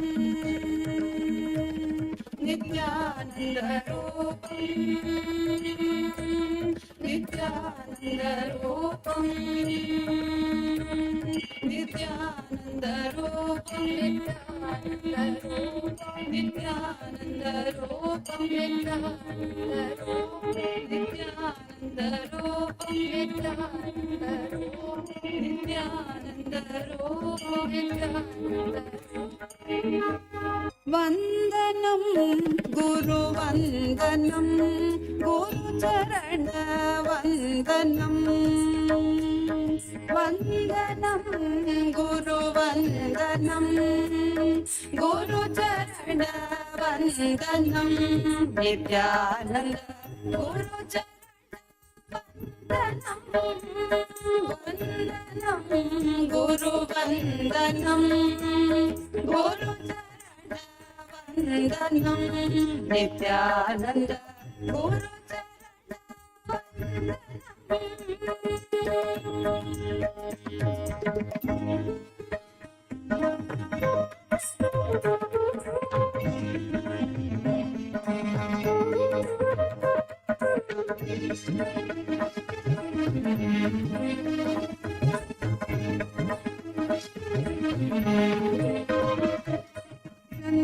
Sarthakakaram Guru Darshanam Vandanam Guru Vandanam Guru Charana Vandanam Nithyananda Guru Charana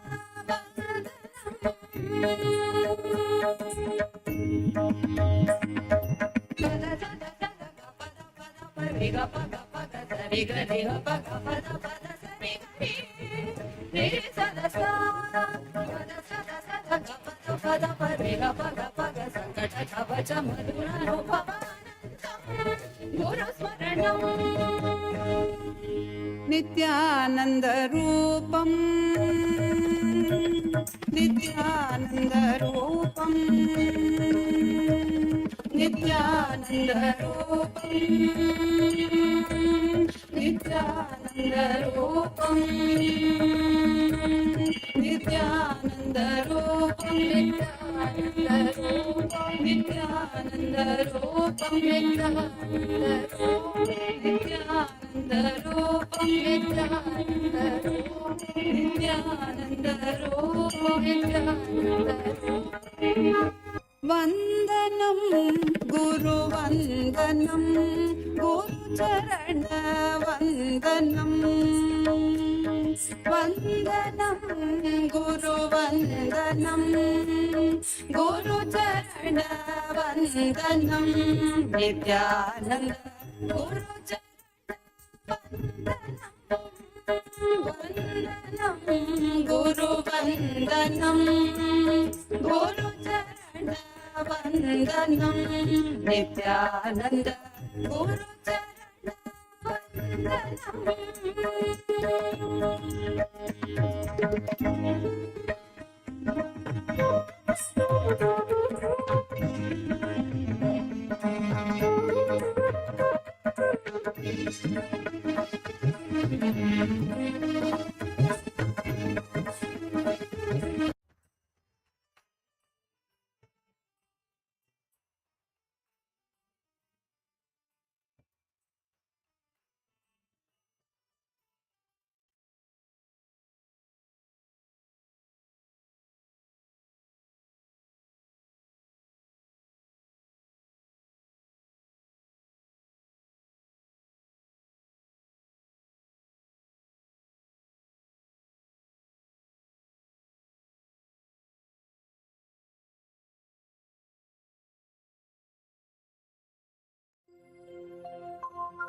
तांडव शैलगिरिशा नित्यपुरी नित्या नटन शंकर ज्योति विश्वा नित्यपुरी नित्या दामोदर प्रभु नित्यपुरिषा ओंकार प्रभुवे दामोदर प्रभु नित्यपुरिषा ओंकार प्रभुवे शिव शंकर गंगाधर हर हर हर नित्येश्वर शिव शंकर गंगाधर हर हर हर नित्येश्वर राज राज ध्यान पीठ नित्यपुरी भगवान राज राज ध्यान पीठ नित्यपुरी भगवान नीलगंधा प्रणव मर्मा परमहंसपुरी भगवान नीलगंधा प्रणव मर्मा परमहंस नित्या राज राज ध्यान पीठ नित्यपुरी भगवान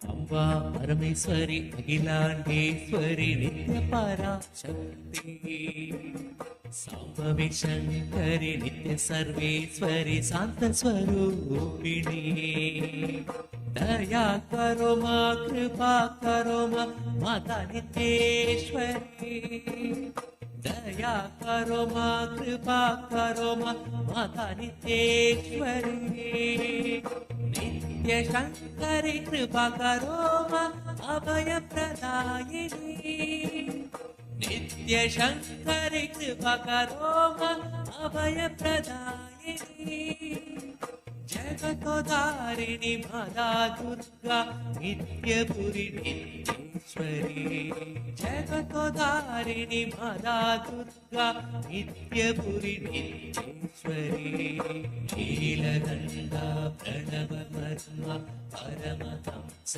नित्या राज राज ध्यान पीठ नित्यपुरी भगवान नीलगंधा प्रणव मर्मा परमहंस नित्या राज राज ध्यान पीठ नित्यपुरी भगवान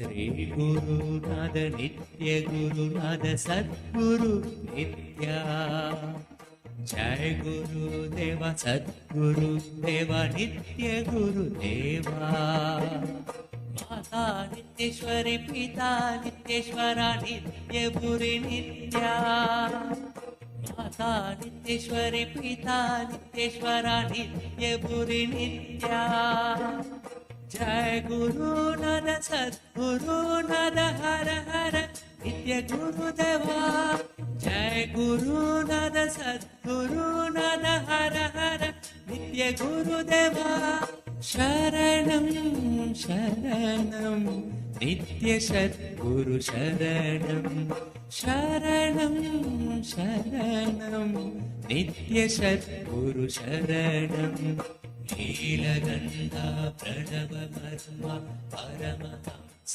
नित्या राज ध्यानपीठ नित्य भुवि भगवान् नीलगन्धा प्रणवमर्मा परमहंस नित्या राज ध्यानपीठ नित्य भुवि भगवान्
ஓம் ஆனந்தேஸ்வரா, ஓம் ஆனந்தேஸ்வரா, ஹர ஹர போலே ஆனந்தேஸ்வரா.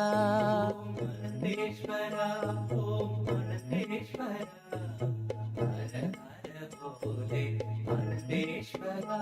ஓம் ஆனந்தேஸ்வரா, ஓம் ஆனந்தேஸ்வரா, ஹர ஹர போலே ஆனந்தேஸ்வரா. ஓம் ஆனந்தேஸ்வரா, ஓம் ஆனந்தேஸ்வரா, ஹர ஹர போலே ஆனந்தேஸ்வரா.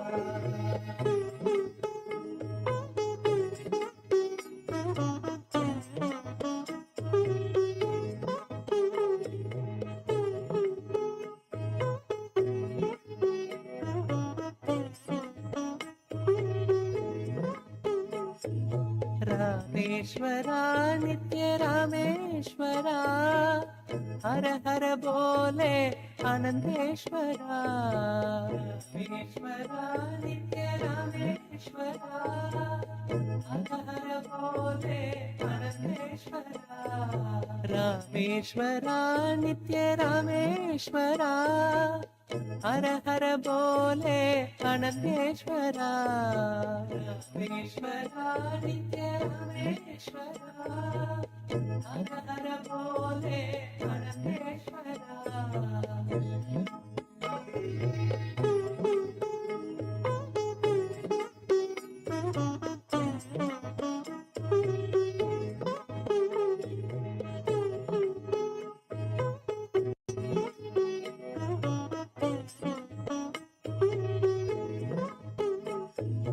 गंगाधरा नित्य गंगाधरा, हर हर बोले आनंदेश्वरा.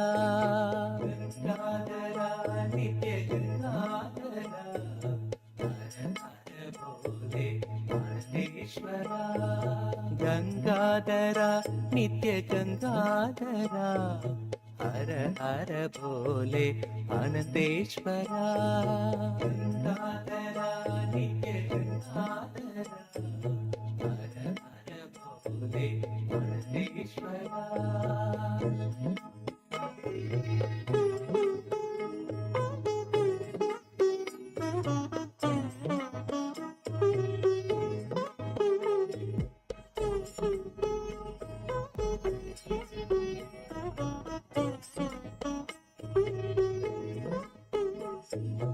जटाधरा नित्य जटाधरा, हर हर बोले आनंदेश्वरा.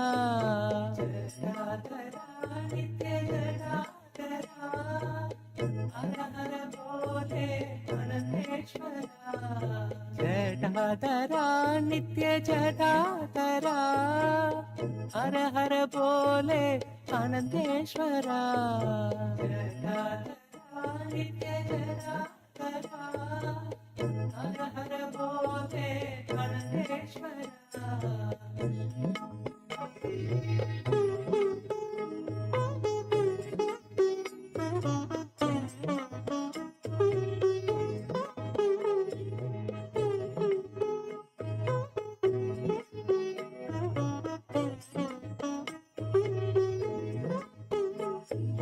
सोमेश्वरा नित्य सोमेश्वरा, हर हर बोले आनंदेश्वरा. सोमेश्वरा नित्य सोमेश्वरा, हर हर बोले आनंदेश्वरा. सोमेश्वरा नित्य सोमेश्वरा, हर हर भोले आनंदेश्वरा सोमेश्वरा नित्य सोमेश्वरा हर हर भोले आनंदेश्वरा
ಸನ್ಮಾರ್ಗ ತೋರುವ ಗುರು ನಿತ್ಯಾನಂದ ಸದ್ಬುದ್ಧಿ ಕೊಡುವ ಗುರು ನಿತ್ಯಾನಂದ ಸನ್ಮಾರ್ಗ ತೋರುವ ಗುರು ನಿತ್ಯಾನಂದ ಸದ್ಬುದ್ಧಿ ಕೊಡುವ ಗುರು ನಿತ್ಯಾನಂದ ನಿನ್ನನೆ ನಂಬಿಹೆ ಗುರು ನಿತ್ಯಾನಂದ ನಿನ್ನ ಕೈ ಬಿಡಬೇಡ ಗುರು ನಿತ್ಯಾನಂದ ನಿನ್ನನೆ ನಂಬಿಹೆ ಗುರು ನಿತ್ಯಾನಂದ ನಿನ್ನ ಕೈ ಬಿಡಬೇಡ ಗುರು ನಿತ್ಯಾನಂದ ಗುರು ನಿತ್ಯಾನಂದ ಗುರು Nithyananda, Iditi Puravasi Guru Nithyananda, Guru Nithyananda, Guru Nithyananda, Iditi Puravasi Guru Nithyananda.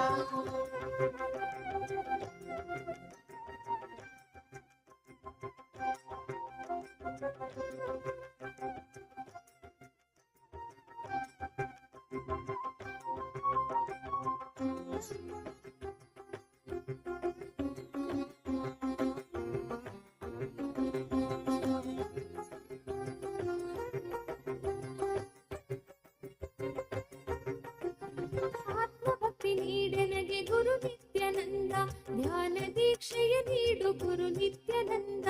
ಆತ್ಮಭಕ್ತಿ ನೀಡೆನಗೆ ಗುರು ನಿತ್ಯಾನಂದ, ಧ್ಯಾನ ದೀಕ್ಷೆಯ ನೀಡು ಗುರು ನಿತ್ಯಾನಂದ. ಭಕ್ತರನ್ನು ಪಾಲಿಪ ಗುರು ನಿತ್ಯಾನಂದ, ಭವ ಭಯ ನಾಶಕ ಗುರು ನಿತ್ಯಾನಂದ. ಭಕ್ತರನ್ನು ಪಾಲಿಪ ಗುರು ನಿತ್ಯಾನಂದ, ಭವ ಭಯ ನಾಶಕ ಗುರು Nithyananda. Guru Nithyananda, Guru Nithyananda, Iditi Puravasi Guru Nithyananda, Guru Nithyananda, Guru Nithyananda, Iditi Puravasi Guru Nithyananda. Anandeshwara ನೀನೆ ಗುರು ನಿತ್ಯಾನಂದ, ಆನಂದೇಶ್ವರ ನೀನೆ ಗುರು ನಿತ್ಯಾನಂದ, ಆನಂದೇಶ್ವರ ನೀನೆ ಗುರು ನಿತ್ಯಾನಂದ, ಆನಂದೇಶ್ವರ ನೀನೆ ಗುರು ನಿತ್ಯಾನಂದ. ದಕ್ಷಿಣಾಮೂರ್ತಿ ನೀನೆ ಗುರು ನಿತ್ಯಾನಂದ, ಧನ್ವಂತ್ರಿ ನೀನೆ ಗುರು ನಿತ್ಯಾನಂದ. ದಕ್ಷಿಣಾಮೂರ್ತಿ ನೀನೆ ಗುರು ನಿತ್ಯಾನಂದ, ಧನ್ವಂತ್ರಿ ನೀನೆ ಗುರು ನಿತ್ಯಾನಂದ. ಧನ್ವಂತ್ರಿ ನೀನೆ ಗುರು Nithyananda. Guru Nithyananda, Guru Nithyananda, Iditi Puravasi Guru Nithyananda, Guru Nithyananda, Guru Nithyananda, Iditi Puravasi Guru Nithyananda.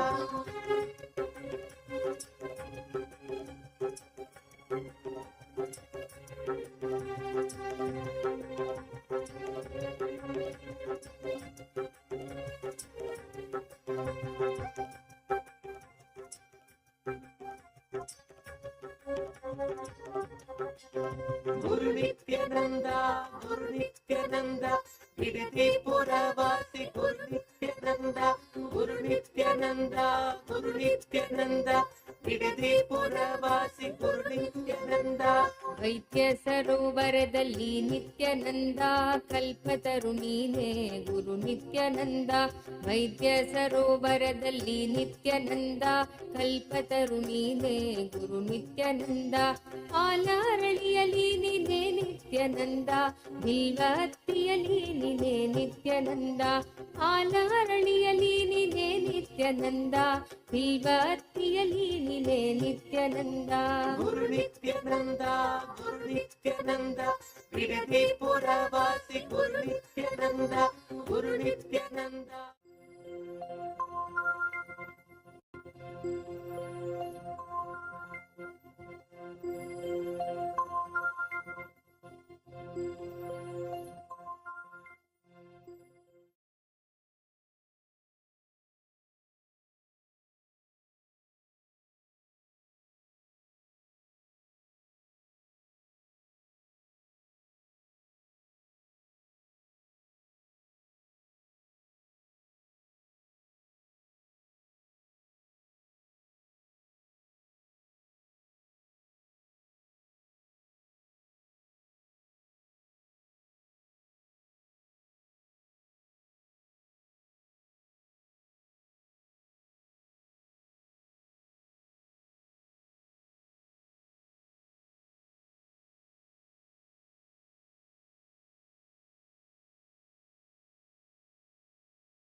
सच्चार चर पर पूर्णा शिवोऽहं शिवोऽहम् सच्चार चर पर पूर्णा शिवोऽहं शिवोऽहम् नित्यानन्द स्वरूपा शिवोऽहं शिवोऽहम् नित्यानन्द स्वरूपा शिवोऽहं शिवोऽहम्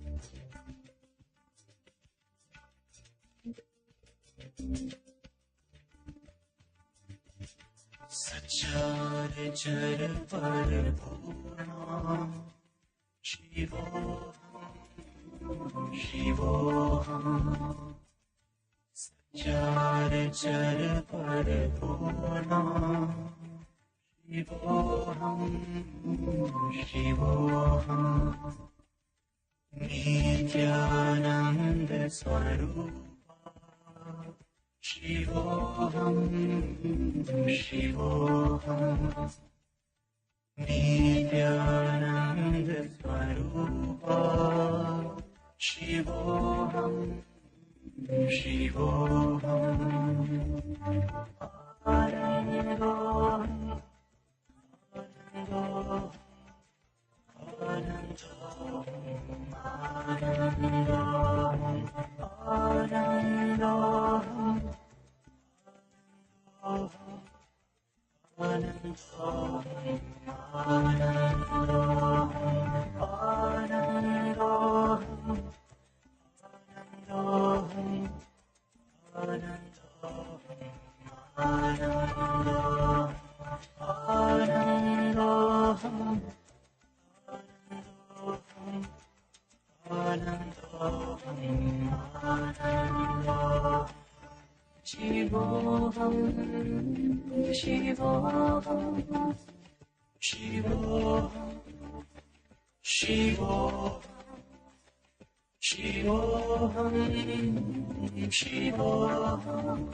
See, Vaikuntha is the abode of Vishnu, Parandama. Sripuram is Parameshwari, Paramashiva Shakti. Kailasa is Paramashiva. Mahakailasa is Paramashiva in his pure formless space. 14 lokas are stopping with Brahmaloka. After that, the 4 is beyond Brahmaloka. Vaikuntha, Sripuram, Kailasa, Mahakailasa is beyond the 14 lokas. There is only Turyadita in those 4 spaces. Vaikuntha, Sripuram and Kailasa, Mahakailasa. Where is Goloka? Goloka is part of Vaikuntha. Agama gives elaborate description on who resides in what loka, how each loka looks.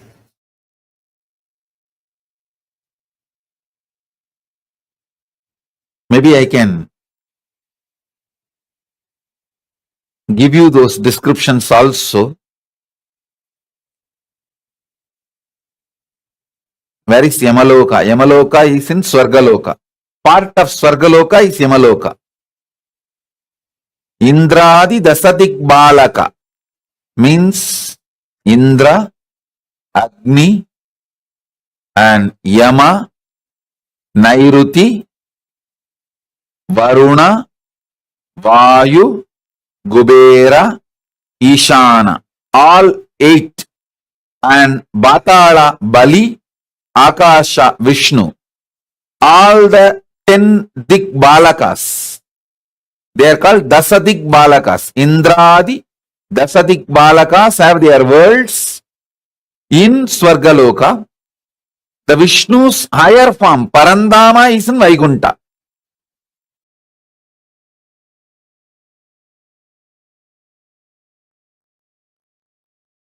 I'll give you one small story.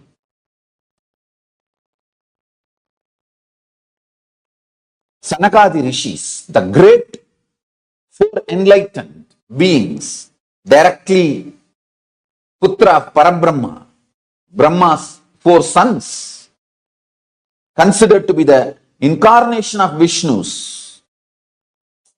In Bhagavatam, there are 24 incarnations. Sanakadi Rishis were mentioned formally by Vyasa as one of the incarnation of Vishnu. The Sanakadi Rishis walk to have darshan of Vishnu in Vaikuntha. Jaya Vijayas, as per their dharma, they stop. Jaya Vijaya are the security guards of Vaikuntha. In Kailasa, there is no security guard. It's only defense mechanism. Only if somebody comes to do riot, they are stopped by Nandi. Otherwise, Nandi doesn't bother who comes, who goes. That is why he is all the time looking at Paramashiva. He doesn't look at the direction of the people who are coming. No. If somebody is coming with a bad intention, he knows then he will manage. But there is no regular systematic stopping or crowd controlling. But Vaikuntha is very organized, very systematic. The structure is different.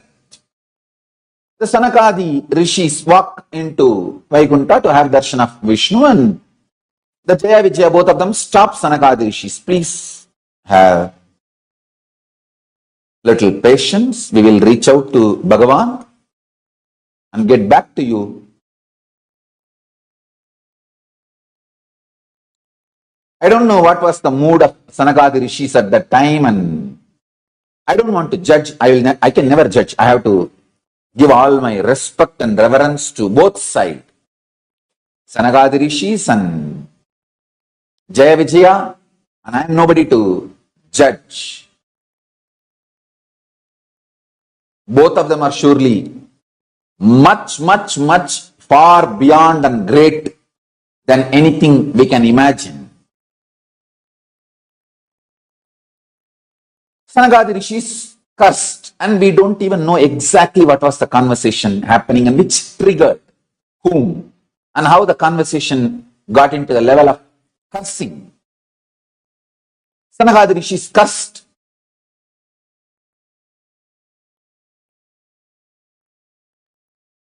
the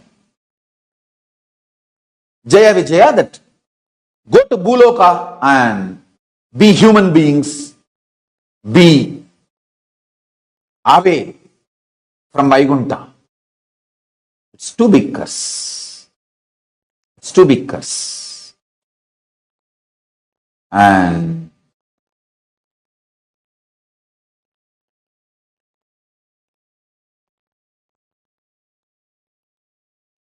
anyhow, after a few minutes, things cooled down, and when Bhagavan came to know what was going on in the Yoga Nidra, he himself called the Sanagadi Rishis and attended to what for they have come. They have come on some urgent issue need to be attended by Bhagavan for the sake of Lokakshema. The purpose for which they were coming was too important and too urgent. So maybe their urgency was legitimate. So he understood that the whole thing happened was an accident, a standard procedure protocol, and the emergency situation where the protocol need to be bent. That conflict was the reason for this whole episode, and he immediately attends to the emergency issue brought by Sanakadi Rishis and sends them back. Then he takes the responsibility for the whole situation. He calls Jaya Vijaya, tells them, don't worry. You have kept your dharma. There will always be conflict between the standard policies and the emergency situations needed to be attended. But the emergency situation is only an exemption, cannot be considered as a rule. For example, surely Sanagadi Rishis are not going to take the responsibility of the Jaya Vijaya and stand whole day and doing the grunt job of the guardian is not a joke. People who curse Jaya Vijaya's guardians cannot do one day the job, the grunt job of Jaya Vijaya's.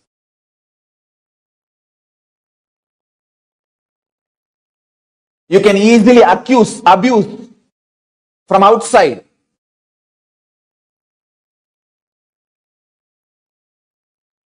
Vishnu hugs both of them, Jaya and Vijaya. Don't worry. They cursed you guys to be away from Vaikuntha. What is Vaikuntha for you guys? Where I am. I will come down to be with you guys when you guys go down. I will come with you guys. I'll reduce the whole impact of their curse. I'll come down. When I am taking the incarnation hood, both of you guys come along with me. I'll be there with you guys. And I'll make sure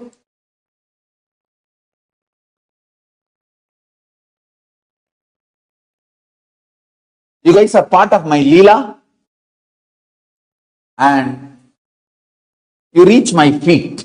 I tell you, the most beautiful strategy of Krishna is most trusted people, he makes them play the enemy role. So all enemies gang up with them and he finishes all of them once for all.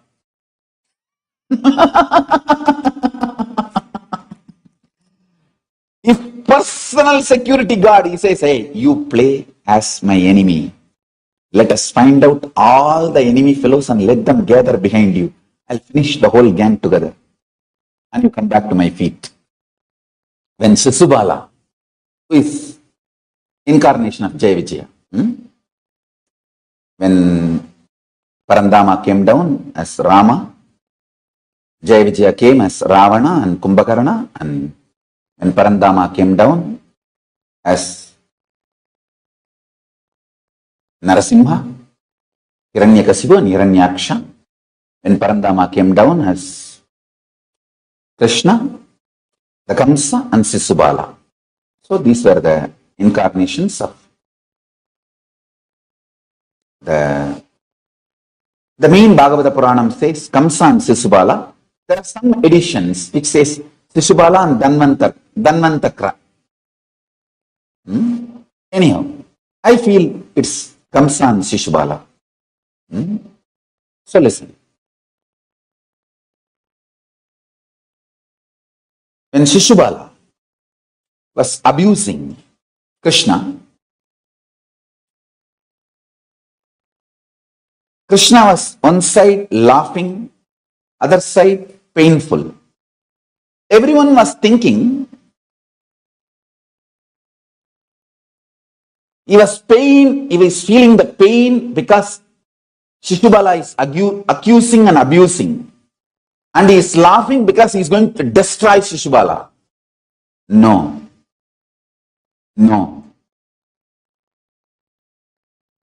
He was laughing at all that negative gang which was smiling, who are going to be really destroyed. Actually, Shishubala was not destroyed. He was liberated.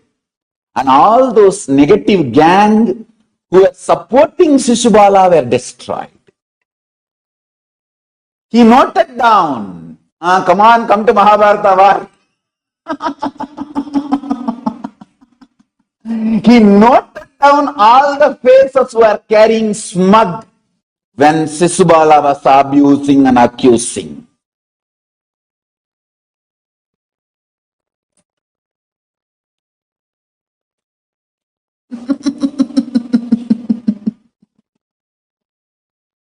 And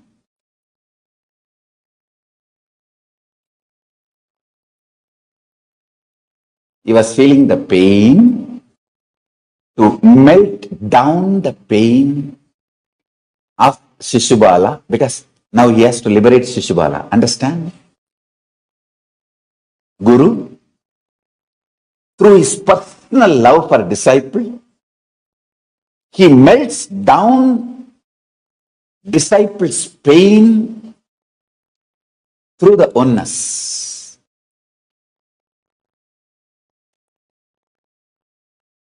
If Krishna feels the pain for 1 second, 1 billion years, the pain which Shishubala need to go through will be burnt away. So, his own personal guardian,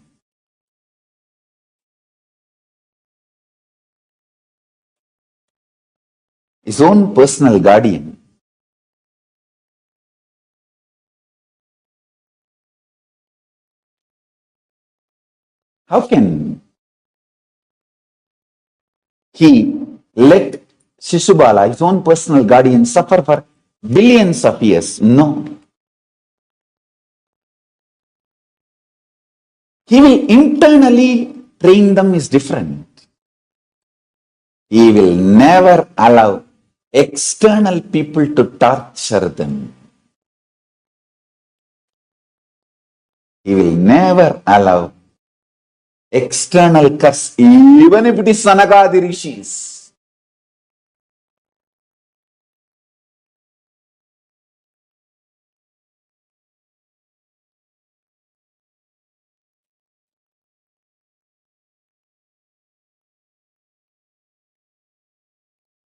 Who can play the strategic role of enemy better than own personal guardians?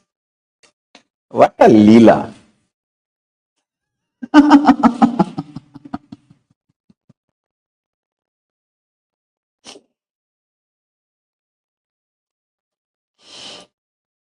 He will never, Parandama will never allow the suffering to his people from others. So, he burns away the suffering of Shishubala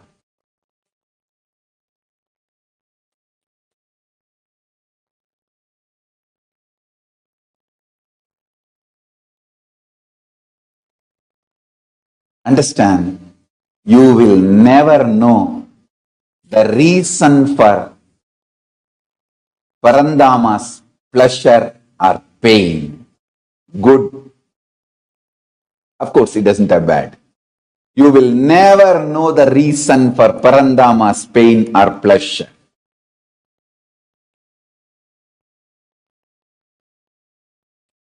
Finally, that 100 abusal, he gives time just to note down all those fellows who are supposed to be destroyed.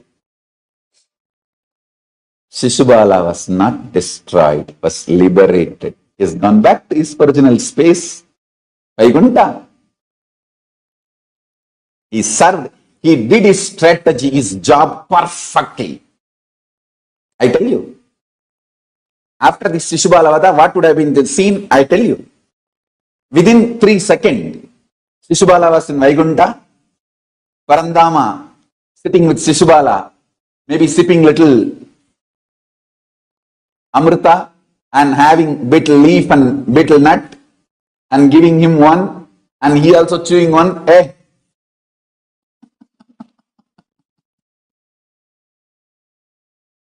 Parandama is a very sweet person, very intimate person, and the whole Vaikuntha energy is a love energy. The love is the source or the space of Vaikuntha. It was intimate relationship. Always in Vaikuntha, the whole relationship and everything was intimate. See, in Kailasa, it is more like a oneness. Oneness is the space and Tyaga is the prana. In Vaikuntha, love is the prana and intimacy is the space of the whole Vaikuntha energy. And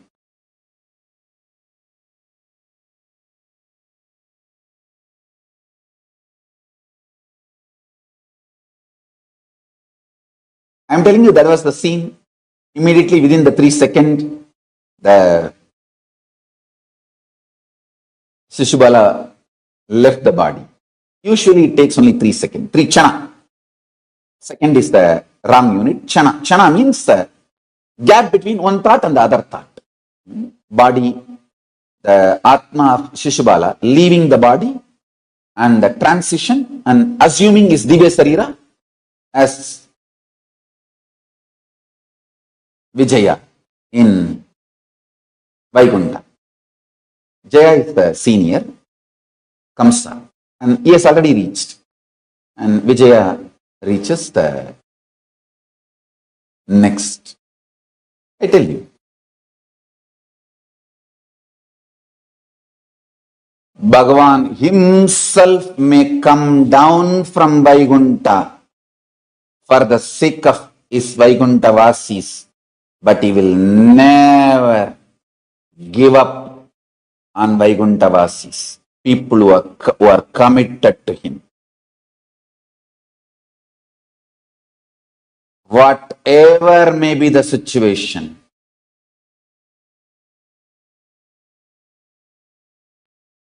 if there is a reactionary assumptions and the accidents due to reactionary assumptions, of course, Parandama did not punish Sanagadi Rishis because the agenda which they were rushing was very important. Same way, he did not allow Jaya Vijayas to be punished or tortured by the curse given by Sanagadi Rishis. He stood by Jaya Vijayas. Don't try to fight whether it is factual or not. Relax and enjoy. The sweetness I am trying to describe, convey through this incident, through this description, that space of Vaikuntha, I am trying to convey. Understand that and enjoy. The sweetness I am trying to convey, enjoy that. Actually, the Prana of Vaikuntha is love, prema, bhakti. It's very intimate place, Vaikuntha. Kailasa is oneness, yaga, fire.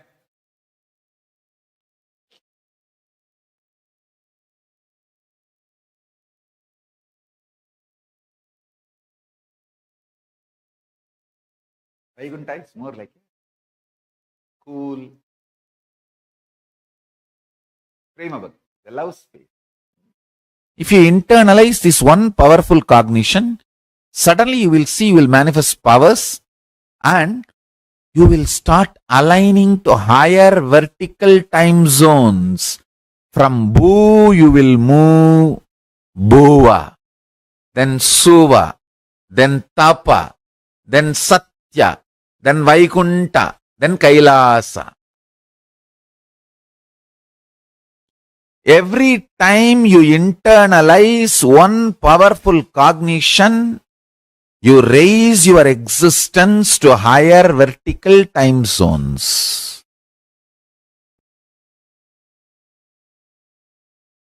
See, we have a story. Ramanuja goes to Delhi Badshah's court and the Melakottai Selvanarayana Swami, the Sellapillai, the Utsava Murti is called Sellapillai.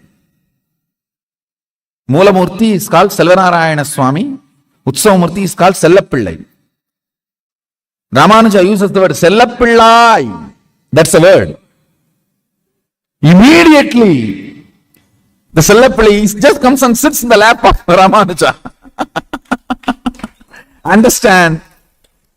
This is not story. The 1000th year of Ramanuja's birth anniversary, we will prove this. It's a truth, not story.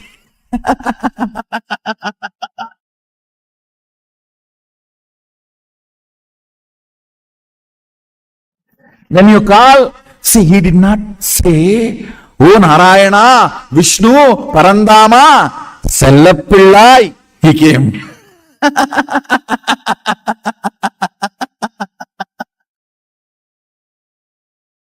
He did not use all those big words. Parandama, Madhava, Vishnave, Vishwam Vishnur Vashatkaro Bhuta Bhavya Bhavat Prabhu. Sellapillai. He rushed to his lap. So understand,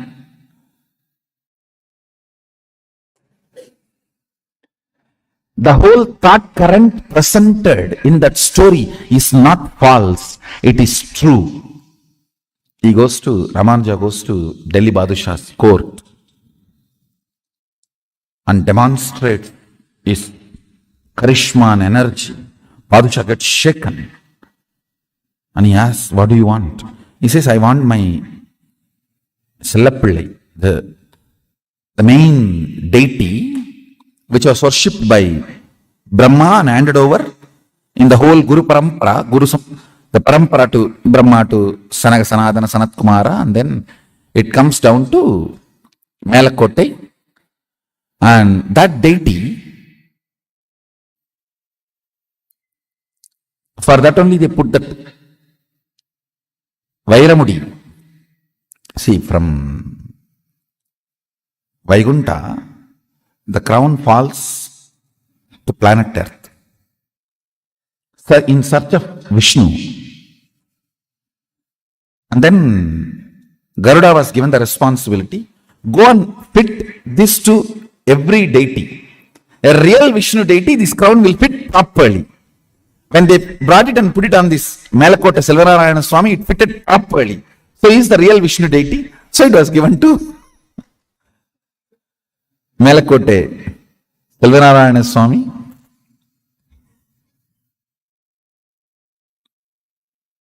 So Ramanuja says, I want my Sellapillai. Then Badshah says, I don't know which is the deity you are calling for. You go and take whichever you want. You go and see. There he sees everything. Then he calls Sellapillai. Immediately Vishnu comes and sits in his lap.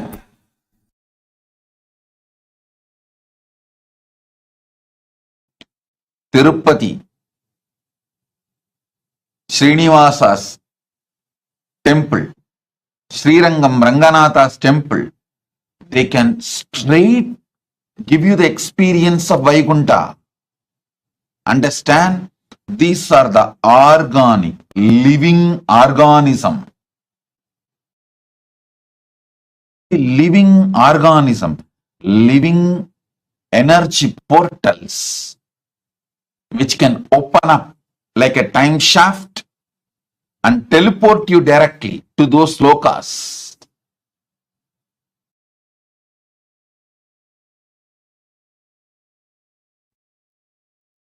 Los Angeles Kailasa is one of the most important Kailasa till now I have manifested.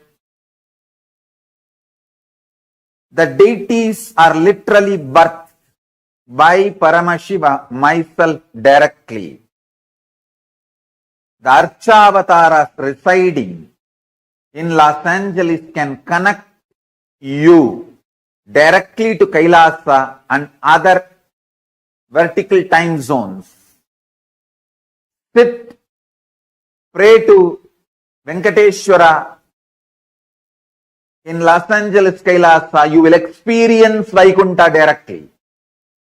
The deities there directly will connect you to other portals, other lokas, and bring all the best things from that loka. Not only the boons you ask, darshans of God and liberation itself. It is literally, I brought the Kailasa stage, a supernal effulgence of Kailasa and made this Los Angeles Kailasa. Los Angeles Kailasa is one of the connection points with Maha Kailasa and Buloka and all other lokas, spaces.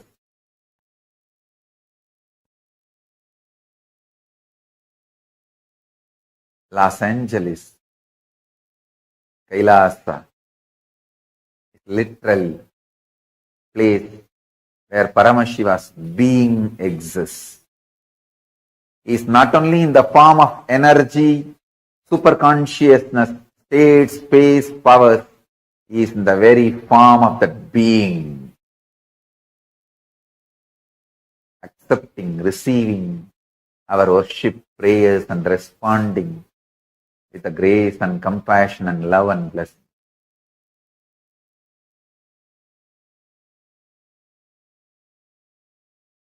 Vaikuntha Ekadashi, the day the doors of Vaikuntha are kept open for anybody who walks in.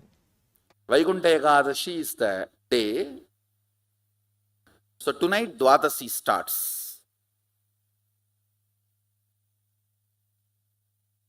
Now all the devatas are supposed to wake up and do their Panchakriya and yoga, Nitya Anushtana, and start their puja.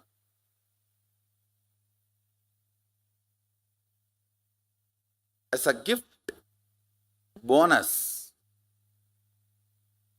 Vishnu opens all the 11 dimensions and blesses the universe. Anybody has a free entry today. This few days, all the 11 dimensions are opened and made available for all the beings to come and enjoy. Like they give you free tour and free entry. And I want you to know all these are not jokes. It's true. It is really true.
மண்ணே மாமலையே மணியே மாணிக்கமே மரகதமே வைரமே பொன்னே புகழ் சேர் பொன்மலையே சோதி வடிவான ரூபனே என் குருநாதா என் குருநாதா என் குருநாதா அஞ்ஞான கடல் நீக்கி கணக்கு ஆத்ம ஞானம் அளிப்பாய் குருநாதா நித்யானந்தா ஆத்ம ஞானம் அளிப்பாய் நித்யா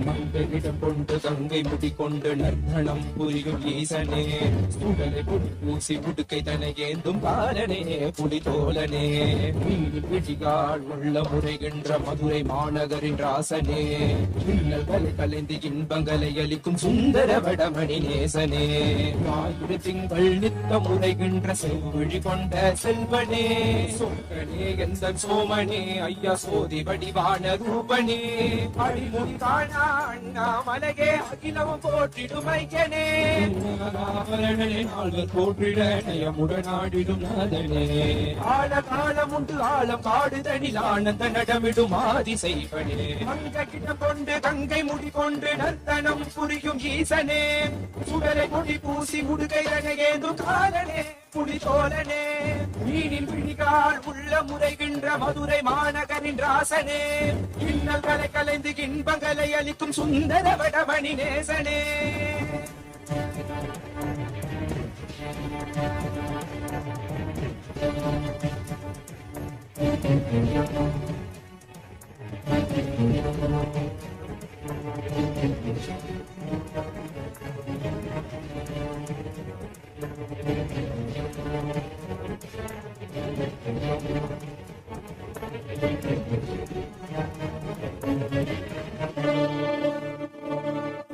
மாண்பழு தானாடிட மங்கையவளிடம் கொண்டு நீயாடி பாடியார் பெருவினைகள் தீர்த்தருளவே நித்யனே இடபத்தின் மேலேறிவா என்றென்றும் விரிதடை தானாடிட புலிதனின் சுந்தரனி நீயாடிவாமும் நீல்விசும்பு தந்தருளவே நேசனே மலனே நீயாடிவா இவையோர்கள் பின்னலை கலந்திடும் தேவா தேவாதி தேவா சதா சிவா பாபா குருவாக வந்து திருவருள் புரிவாய் நித்யானந்தனே முக்தி தர பாபா பிறதியில் குறைகின்ற பிரமணே நீயாடிவா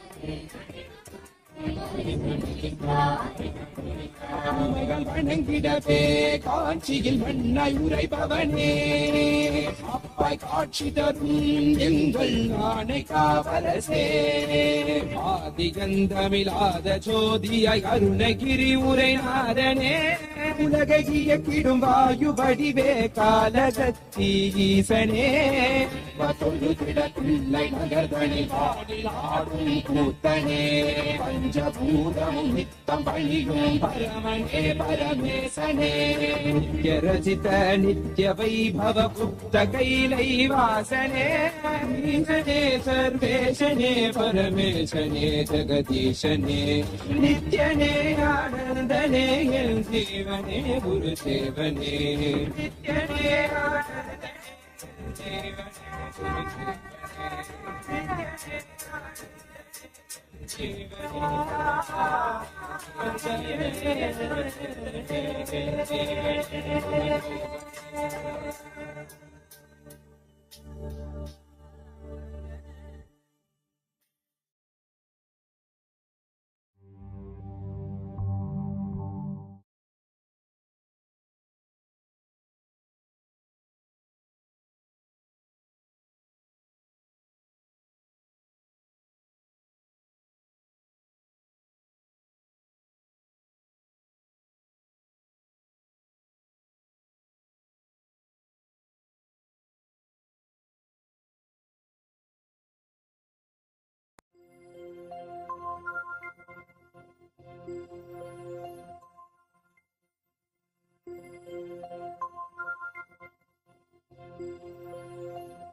राजाय प्रशल्यशालिने नमो वयं वै श्रवणाय कुर्महे कामाय कामेश्वरो वै श्रवणो ददातु कुबेराय वै श्रवणाय महाराजाय சனடி போற்றி சிவன் சேவடி போற்றி நேயத்தே நிந்தரி மலனடி போற்றி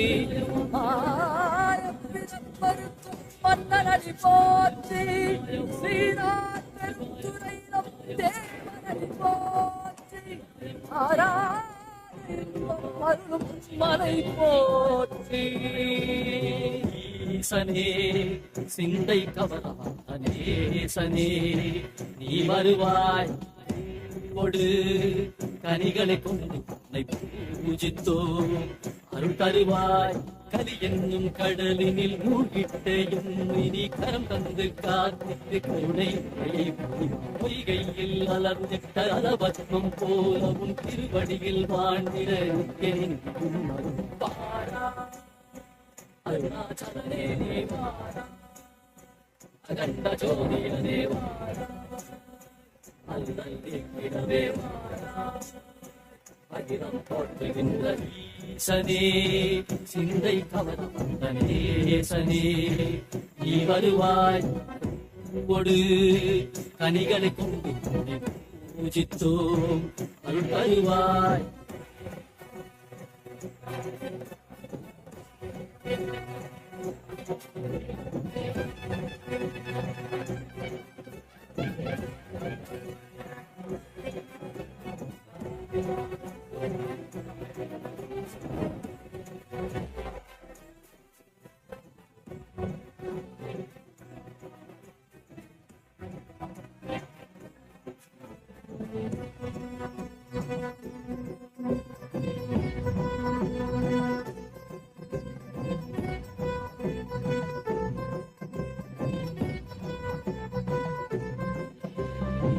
கையினில் சூலமும் மெய்யினில் வில்வமும் இறையா கடலில் குடியோடு தரிசனம் அல்லவா பொன்மாட சிற்றவை தனிலே சிந்தை கவர்ந்த உன்னை சிக்கனே வன்னும் புகழ் பெறும் நான் வரை நாயனா மதியில் நிறைந்திடுவாய் மதிவுணர் செய்திட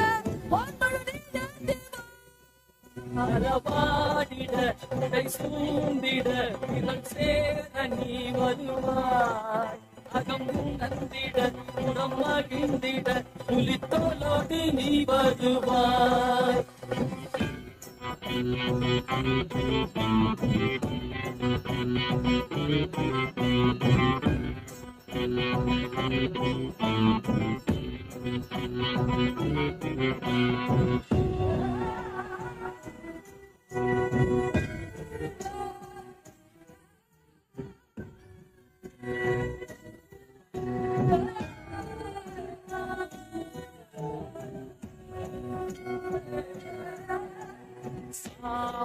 మనలో సదా విముక్తి కారణే నాదికేశ దివ్య బ్రహ్మరూపనే మీనాక్షి శక్తి సహిత సుందరేశనే అన్నామలై ఉదిత నిత్యనందనే చిత్తు అచిత్తలా ఉండాలే ఇలకు ఉండాలే ఉందం కండాలే சிகையில் அணிந்திட்ட மதியாரே வதியின் மொழியாரே எழுதிடும் வழியாரே ஜீவன் முக்தி பெற விழைந்தோமே உந்தன் திருவடியை தொழுதோமே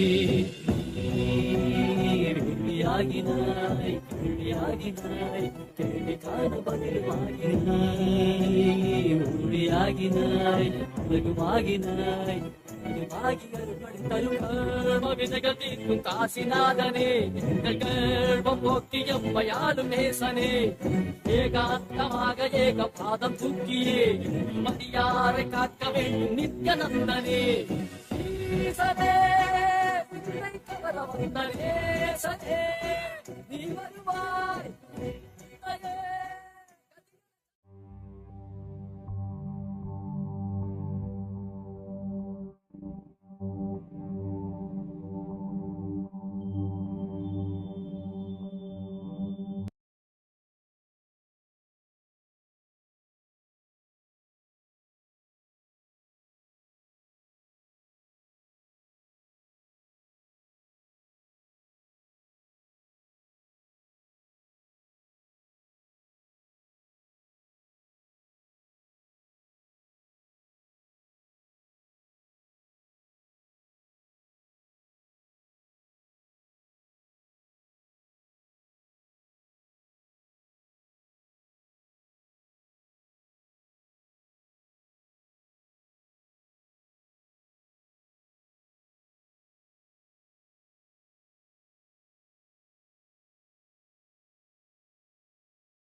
Yes, Nithyananda, to all participants, that was a very beautiful revelation. Swamiji spoke on Vaikuntha Loka.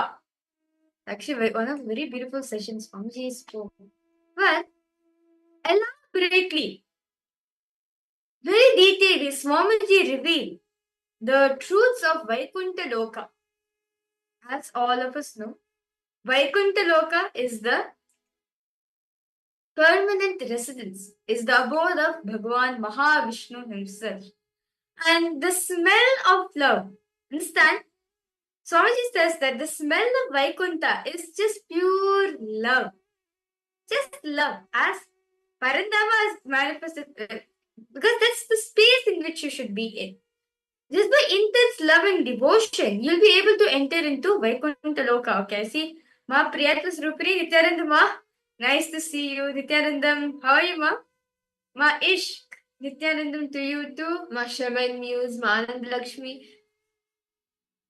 What did each of you understand by what?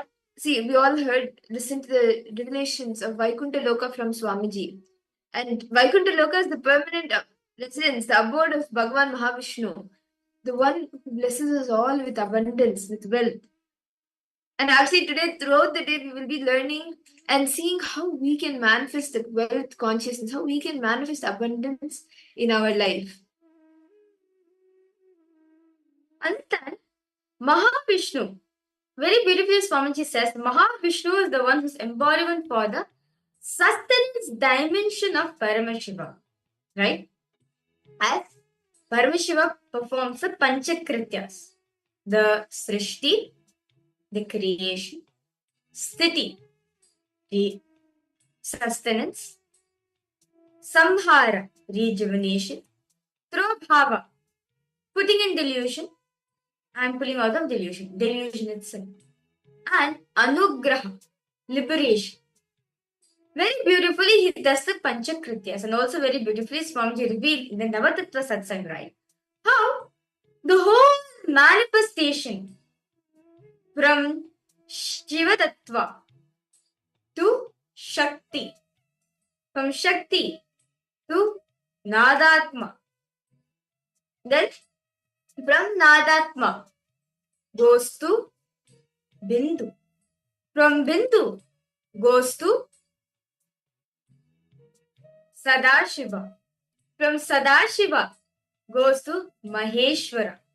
From Maheshwara, it goes to Rudra.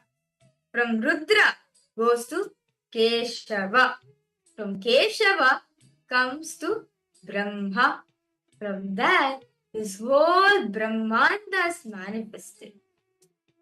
A little understand, even the Navatattva Satsang, right? I request all participants to pose. Okay, when Paramashiva, okay, quick question for all of you. When Paramashiva does the Sthiti Kala, when Paramashiva is doing the sustenance, he is in which tattva? He is in which form?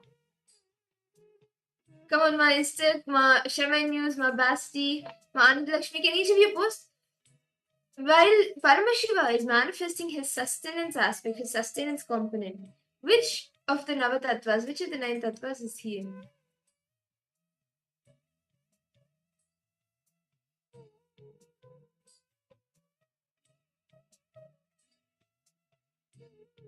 Shall I tell the answer? Wait.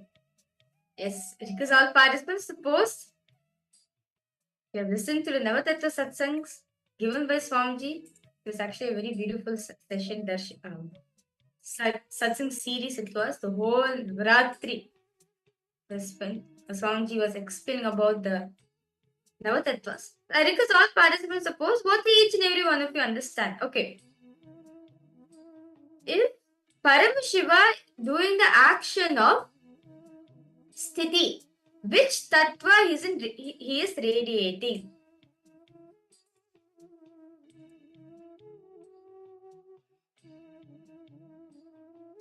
Vishnu, Krishna, okay. Vishnu, Krishna, Keshava. During Sthiti Kala, Sastani he manifests as Keshava. Yes. Okay, anyone else?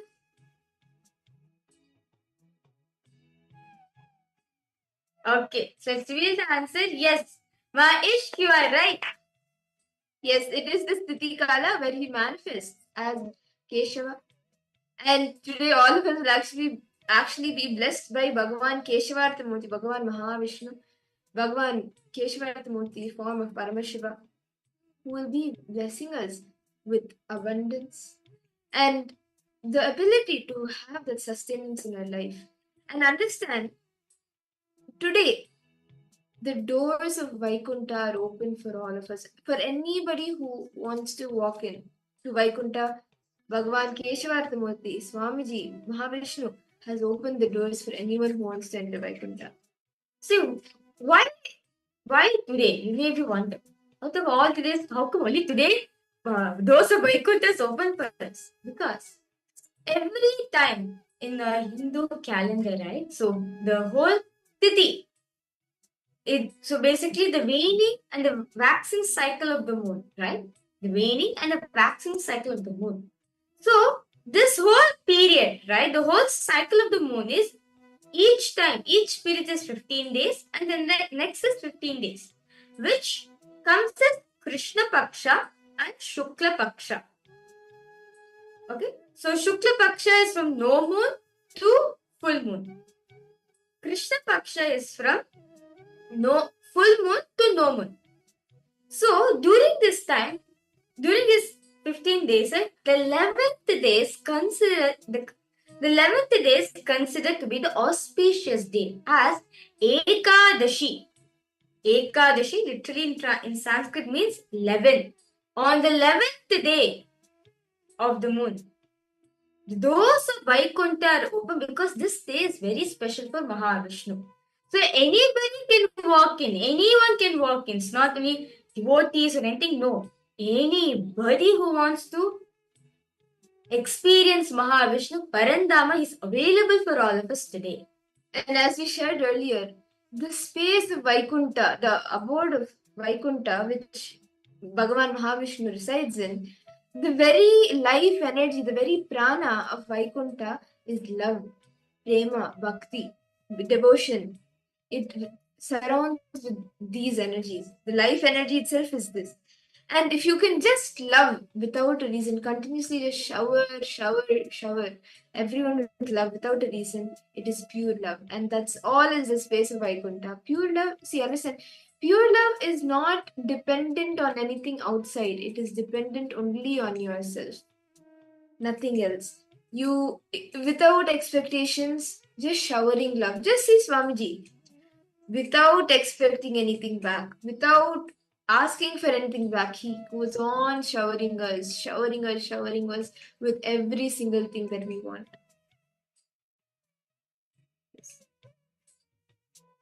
Okay, so it's understand it just loving. See, many times Swamiji says that love. A little to understand about love, as today Swamiji is going to be awakening this component in us. Love, pure love, is not dependent on anything external. It is depend only purely by yourself. Okay. Can we?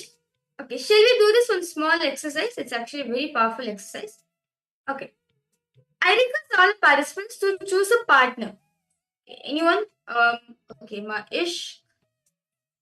You can pair up with anyone. Okay. I request all participants just pair up with anyone within the program. Okay. Ish have asked. Please can you explain? Okay. What is the different in names manifestation for Vishnu, Krishna, Keshava? Shwama, no problem. Actually, they're all the same. Vishnu, Krishna, Keshava, Madhava, Narayana, Vasudeva. There's endless more. There is like more than 1,000 names, and every name manifests. He manifests one aspect of himself. Govinda, Gopala, everyone. Like every name of his, he manifests one aspect of his. There are more than 1,000 names. That's why even like in Vishnu Sahasranama is written. Vishnu Sahasra means 1,000. So like there are 1,000 names, and so it is an ongoing list. Okay. See, understand Swamiji says the motivation in which you run your life matters a lot, because any action we're doing, right? There's a certain motivation which we take to do that action for others, whether for yourself or even for other person. There's a certain motivation we carry. When you do it for others, we know for a fact it is good to give attention, give respect. But understand, it should be done out of pure love, not out of fear or greed, not because you're afraid that they will take away their certificates of approval or anything. No. See, when we're doing anything to people, right? When we are making the other person happy, take an example, charity.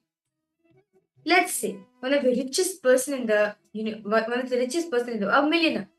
He decides to give charity to all the poor people in the country. There can be two scenarios for this. One, his space is out of pure love and care. He's showering to the poor people. Or second can be, just for name's sake, I'm getting it. There's no space, there's no intention. Just for name's sake, so that I can get the good name and everything, I'm doing it. Can you see the hypocrisy?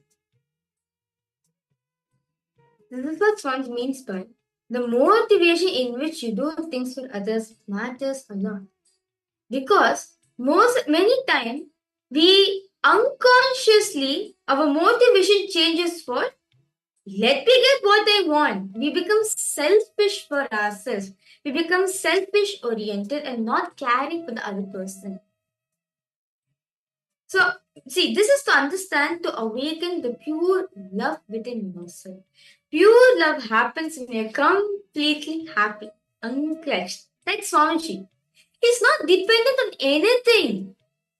Once very beautifully Swamiji says in one satsang, even if this whole world goes against me, that is fine. I myself can establish Kailasa. With you or even without you, I can still manifest Kailasa happen. That's because Swamiji, he is content with himself. So whoever comes in his breathing space is naturally they feel the fulfillment within us. So how many of you have experienced during darshan? That when you come for darshan, you feel so happy. You feel like I've reached home. home sweet home, that feeling. That's because Swamiji is content within himself. That is why you're able to experience the same thing when we come for darshan. See, in your day-to-day life, you may see sometimes when you maybe want to go and help a stranger, you're going in a train or a bus, in a vehicle, and you see someone who comes and stands next to you, and you're compassionate enough to let that, maybe it could be a child or it could be an old elderly person. So you say, okay, let me offer the seat to them, and you get up and you offer the seat to them. This is the act. But within you, what is happening? Are you expecting them, like, is it just a societal conditioning that is there? Okay, I need to be kind, I need to show myself kind, and so let me do this. Or is it out of pure love for that elderly person who you have no expectations from, and you just want to serve them, you just want to have them have the best experience? This is one example. Or even if, for example, you are giving food to your child, your son, this sometimes becomes a activity, a day-to-day activity, which you may not be completely aware of what is running in you, but you should become aware of it. What is the cognition that motivates you? Is it okay, now let me give all my love, let me shower all my love, let me feed him all the best food in the world, let me give the best education, let me do everything, so after he becomes older, during my old age, he can take care of me? Like, what is that thought, or what motivates you to actually take care or do something, do any action to help others? Okay. Very beautifully, Maya, you have posed. Is surrendering at the feet of Swamiji same as surrendering at the feet of Lord Mahavishnu? Yes. Surrendering to the divine lotus feet of Swamiji is same as surrendering to Mahavishnu himself, because Swamiji is Sarvadevi Devi Swarupa, meaning he is embodiment of all the gods and goddesses. He's a Nijavatara, he's the manifestation of all the gods and goddesses. So when you offer something to Swamiji, it is equivalent to you offering to the deity itself directly, as Swamiji is a manifestation of the deity. Okay, actually, Maya, that's a very good question. Actually, it's a very elaborate answer for this. We will be entering into very powerful exercise, ma. During that, after that, ma, I'll be explaining detailing how both are related. So, understand, Swamiji says very beautifully, Swamiji is sharing over here, that the motivation in which you do the action matters a lot. Every time you do something for yourself, or every time you do something for someone, you ask yourself, what is my motivation over here? How will I feel if the person receiving this does not respond in the way I expect him to respond? Many of us, most of the time, we think about it. Especially if you're gonna start a relationship. Will he accept my proposal? Will he like the way I approach? Will he like it or not? Will this be okay? The trial and error is what we think, right? Ask yourself, is my motivation for the pure love or not? See, the act itself is not wrong, but the motivation behind it matters a lot. Just as the example Virja gave, if you want to go and propose to someone who you want to have a relationship with, before that, having the questions is not wrong, or like asking the questions is not wrong, but from what space is it coming? Is it coming out of pure love, or is it coming out of fear that how they will react? What is the exact motivation behind it? Now, can I request each of you to take a few minutes and start penning down 5 acts of service in the last 1 week? 5, just only 5. You may have done multiple things. You may have given food to some of your family members, or in office, you would have helped some of your colleagues.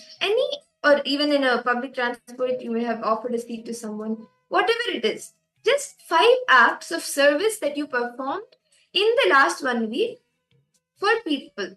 It could be a friend, it could be even if you had visited any of Kailasa's temples, any volunteering services you did there, whatever it is, any 5 acts where you helped other people. Can each of you write down 5 such acts of service?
Okay.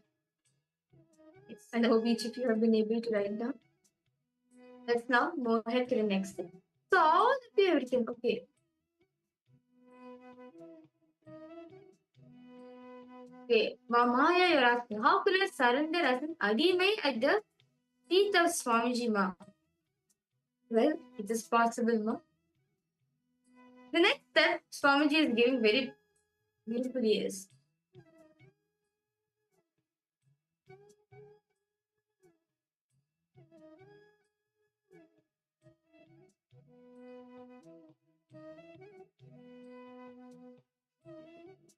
now for each activity, right? For each of the things which you've written down, identify your primary motivation using the following statements as guidance. I help because I felt genuinely connected to their well-being. I wanted the support out of your love. I helped with fear in mind. Perhaps they would disappear if I didn't help them. So, write the primary reason, the primary motivation why you feel, why that activity. So, for each activity, identify what was the motivation. Now, if you need to go and approach maybe your boss for requesting higher salary, what is the motivation behind it? Are you actually genuinely feeling connected to him and feel that yes, if I go and ask him, then I will like there's no fear in you. Like if I go and ask him genuinely, then he would help me in the best way possible. Or was it their fear in you that if it gets disapproved, or like if I ask him and he disapproves, or if he gets angry that he fired me from the job, whatever it is, what was the underlying motivation behind every action? And I request each of you to please take a few minutes and write this.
I hope each of you have been able to write this down. What is the exact motivation that runs behind your action? Each of the actions that you have written down. Now, can I request each of you to reflect on how your motivation might have influenced the quality of your service? Now, for example, you go and you want to approach your colleague, and if you had a genuine approach, like you want to help them with their work, you would have gone and approached them in a friendly way, spoken to them, shared how you feel. Or was that when you had fear in you, will that person listen? Will my colleague listen, or will she get offended? Will she feel that I'm being arrogant? Was this running in you? And based on two different emotions that you are going through, the different types of motivational, like the motivation thoughts that you were having, how would the way your colleague reacted been different? Can I request each of you to start penning down how your motivation might have influenced the quality of your service? See, maybe if, like, for example, you're feeling little bit like if you're feeling confident that yes, I can go and tell this person, you go, you're confident about what you need, what you want, and you go and you approach. But if you're feeling a little bit insecure inside, or if you're feeling how that person will react, will this maybe if I go and ask something in this way, like maybe if you're going and speaking to your husband, and it's quite a like the situation around it is right after maybe a little bit ups and downs in your relationship, and you want to go and approach him to ask him for something, but within you you're feeling so like insecure. Oh my god, just now we had a huge fight, and if I go and ask him this, will he give it, or is the relationship going to end? And when you have such motivations, like that is the thought, sometimes when you approach you may be less confident. You may, your husband may see or your wife may see that you're a little less confident, and so the way he responds also will be different. So you may have seen this happening actually. The way you go, if you're confident, the person will respond in a different way. If you have slight fear or you're not confident, the person will respond in a different way. So write each of these down, that if you approached, like how your thoughts, how your motivation might have influenced the quality of your service, any service, the 5 services that you all have written down. Please write down.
I hope each of you have been able to write down and complete the steps of this synchronization exercise. And throughout the day, we will actually be doing multiple completion processes that will help you in understanding, becoming aware of yourself more and more. And only when you become aware of yourself more and more, you will actually be able to have a breakthrough. You will know exactly where you are missing. What is the exact cognition that is blocking you from manifesting wealth, manifesting the abundance that you are looking for? Ma Sophia Nithyananda. Okay. Ma Ishke posted. What's the best way to realign act healthy as an act of genuine love? That's actually a very important question you have asked, Maish. Do action without result for it is genuine love. It's Swamiji, right? So activities. Yes. But never he seeks for any return. He never seeks for anything. For example, not given up. None. Another. Share to others. The only Swamiji thinks is let the person be happy. Let kind the food which we serve. Let the best meal. As Paramashivoham's instruction, let him get the best meal. So do action with the results. With the outcomes of it. Genuine love. Okay, my Ishkev asked, because I acts were out of genuine love, but after this exercise, I'm noticing there are some other motivation that were not obvious to me. This is, sir, we need to be aware, Mahesh. See, actually, we to be unaware of this. Uh, uh, okay, sorry, ma, just give us a minute. We will check the audio.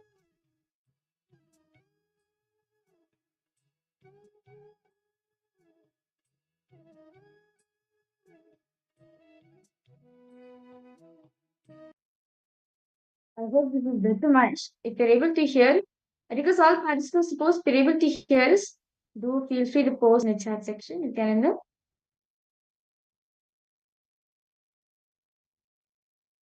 Okay. Okay. So that's okay. Because my acts were out of genuine love. But so I'm noticing their motivations are not obvious to me. Okay. Oh, no problem. Okay. So my is the actually it is these motivations and we need to be aware of. And at the moment we are unaware of because as I mentioned earlier, traveling, for example, in a public transport, and we are seated, but then maybe in the next batch or like somewhere next to us, an elderly person comes. So, conditioning or like the values that society has taught us, our parents, school, whatever. Like you, if an elderly person comes, you should get up, you should offer them the seat. Action in you. Okay, an elderly person has come. Let me ask them if they want to take a seat. Let me get up, ask them, and have them to be seated. But with you want to continue to stay seated, or that is not there. Unconsciously you miss it. It's not. We don't want to genuinely help the person. We want to help the person. Moment. Oh, okay, this is the value that I've been taught. Let me do it. Without you getting the teaching. Maybe if you didn't know, or like if you are not taught this, that okay, when an elderly person comes, you should get up and like offer them the seat. And from that space, genuinely you felt this person may want to sit. Let me offer a seat to them. And you will offer the seat to them. It'll be only people. It will be sad people. Any person who comes, you will feel, okay, let me give the first thing to them.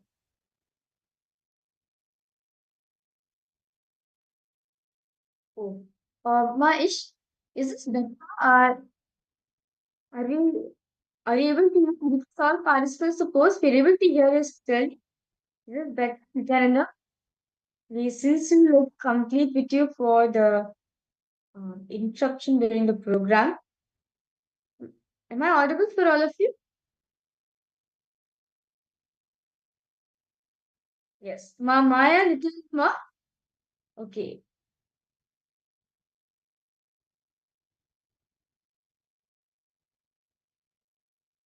Ma Basti, Ma Sophia, Ma Anand Lakshmi. I hope each of you are able to hear us clearer now. Ma Esther.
Yes. Nithyananda. We apologize for the technical glitch. I hope all the participants are able to see us and hear us clearly now. Ma Esther, I hope the audio is better now.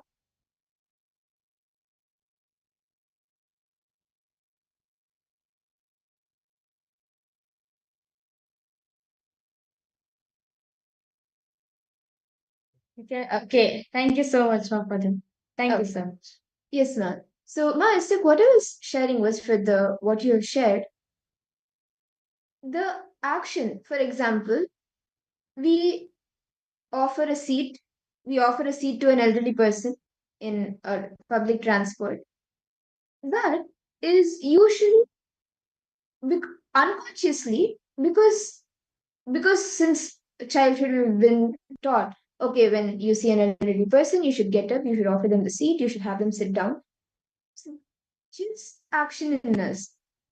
And we should become aware of what is the exact motivation happening in us. What is the exact thought behind the action? What's actually happening in us when you do the action? Is it just because, okay, my parents have told me I need to offer a seat to an elderly person?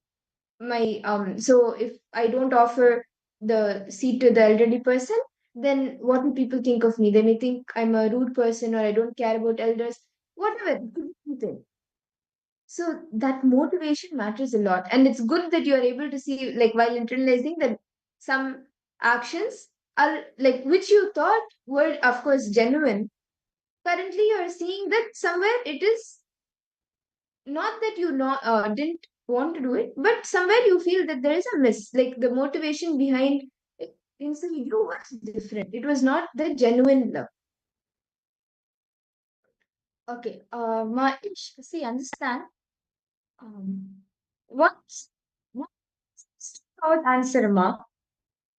Okay. What's answer for you, Mahesh? Because make action as self-enriching. Do any results. Do not look for anything.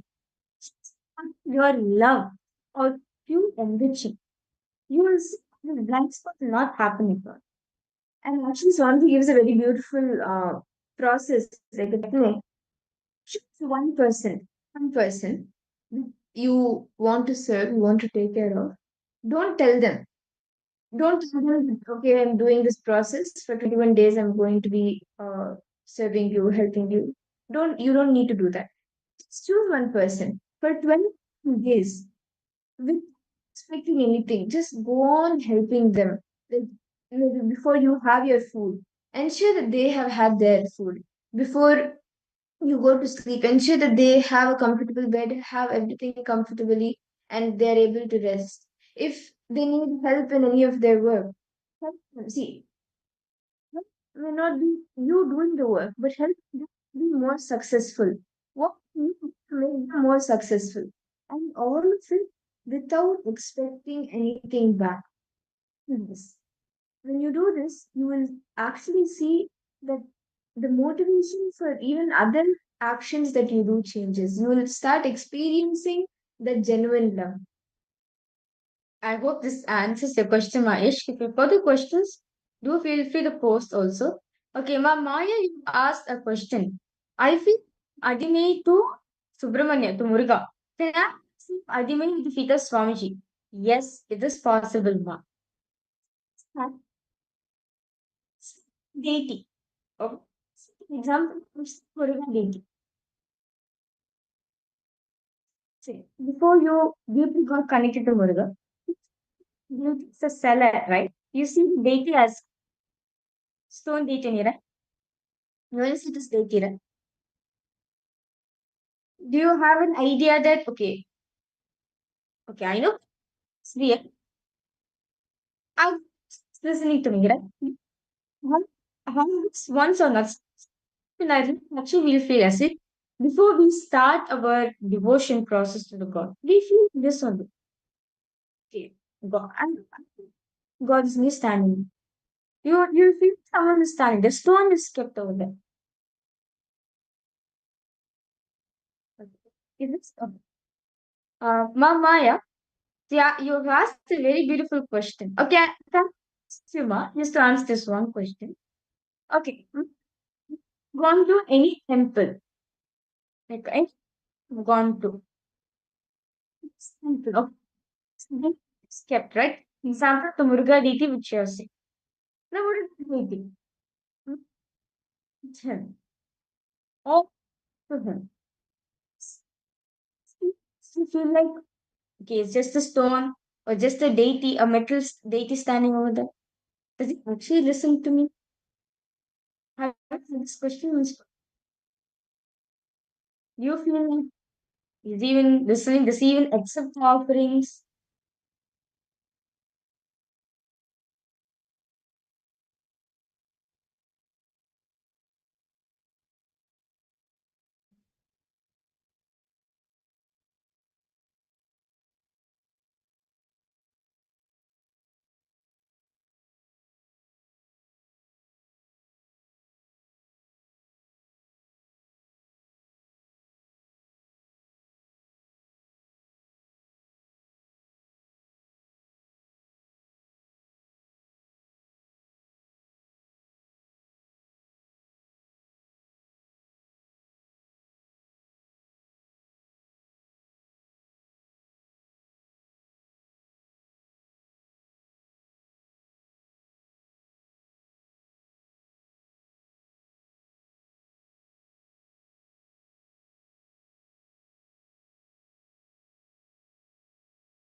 Yes. Nithyananda,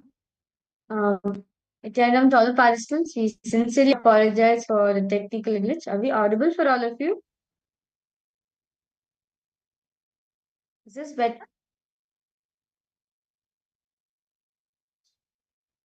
Okay. Thank you so much, Ish. Okay. Thank you so much for that. So, Maya, I have a quick question for you. Okay. Now you have deity of Muruga, right? You have a deity Subramanya. Got deep connected to him. Like we feel, okay, is he really listening to me? I know for a fact, okay, it's a stone deity, or if it's a metal deity, okay, it's a metal deity. Is he really listening to my prayers? Or am I just thinking that God is there? I know God is there. He's living the deity. But this is my prayers. What's the guarantee for me that he listens to my prayers without even me going talking to him? Just silently closing my eyes. Does he really listen? Have this in your life before in your Maya?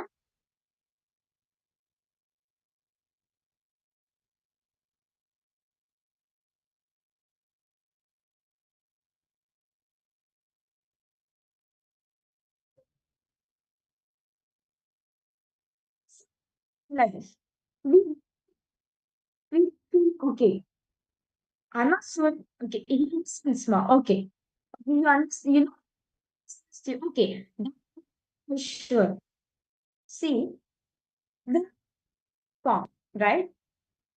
The what kind of Muruga energy, energy takes the physical body, like the energy that Muruga deity, right? So you know for what he listens to you, he responds back to you, right? Now, then he body. That such a more the avatar. An avatar is an image of God Himself.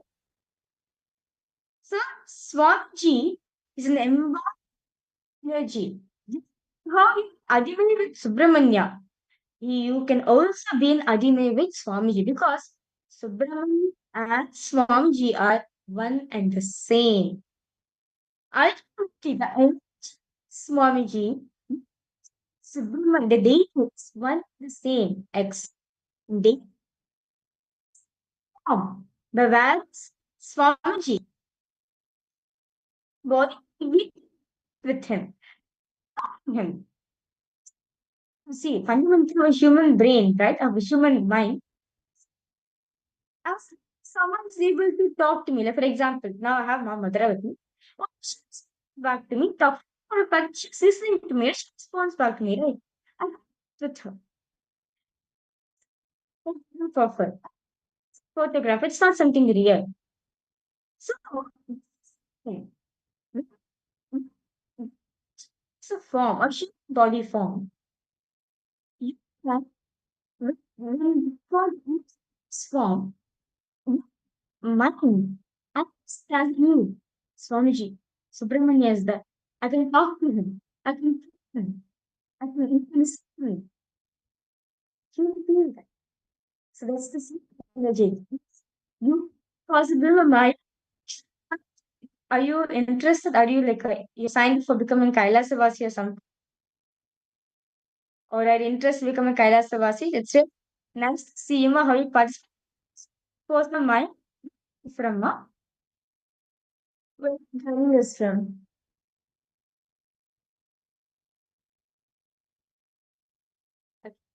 Yes. So what?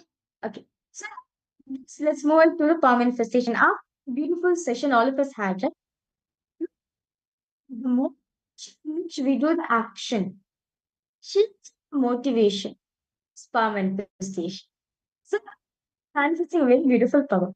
So paradoxic in object income, object. You're going to be the size of an object. So throughout the day, we will be manifesting the powers of Ashtamahashaktis. These are the eight different Shaktis which include anima, mahima, garima, lahima, and such others, where you can increase the height of objects, decrease the height of objects, or even yourself, anything. And you can even increase and decrease weight. And like this, we will be doing the different exciting rounds of power manifestation. So, if you actually the first round today, we will be doing the power of anima, where we will be increasing or decreasing the height of an object. So, can I request each of you to pick up any object? If you don't have anything next to you, you can quickly bring one. It can be any object. It can be a pen, or it could be anything. But you should be able to mark it. You can mark it on a piece of paper, like the size of it, and you can also take a photo before we begin the manifestation. Please take a photo of it, mark the size of it. You can even take a measuring tape and measure the height, the dimensions, the length, breadth, and depth of the object. Maistik, what do you have with you, Ma? What object do you have? What object do you want to manifest with? Ma Maya, Ma Anandalakshmi, Nithyananda, Ma Sophia, Ma Basti. So each of you can bring an object. All watching us on YouTube, you can actually Paramashivoham.org, and you can join us in the Zoom rooms as well. Okay, my stick a coin. That's great, ma. You can actually like, outline it on a paper, and you can even take a measuring tape if you have one and measure it also. And take a photo of it. So after the manifestation as well, you can see how much change is there. Okay. So I request all participants now to please measure your objects. You're going to be decreasing the size of it. Yes, let's take 10 minutes to measure your objects.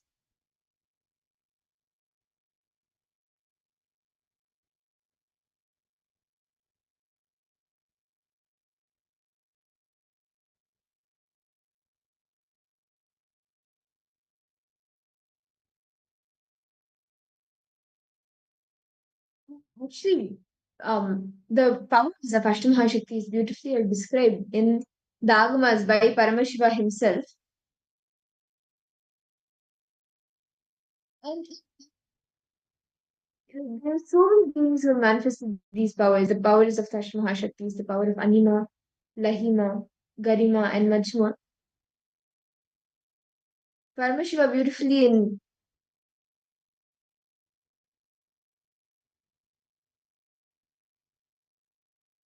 very beautifully, Paramashiva says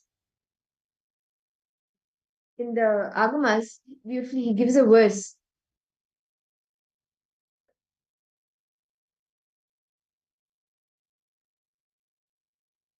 He says, Mahima Vyapya Chastanam Brihadehendriyadipihi Animadi.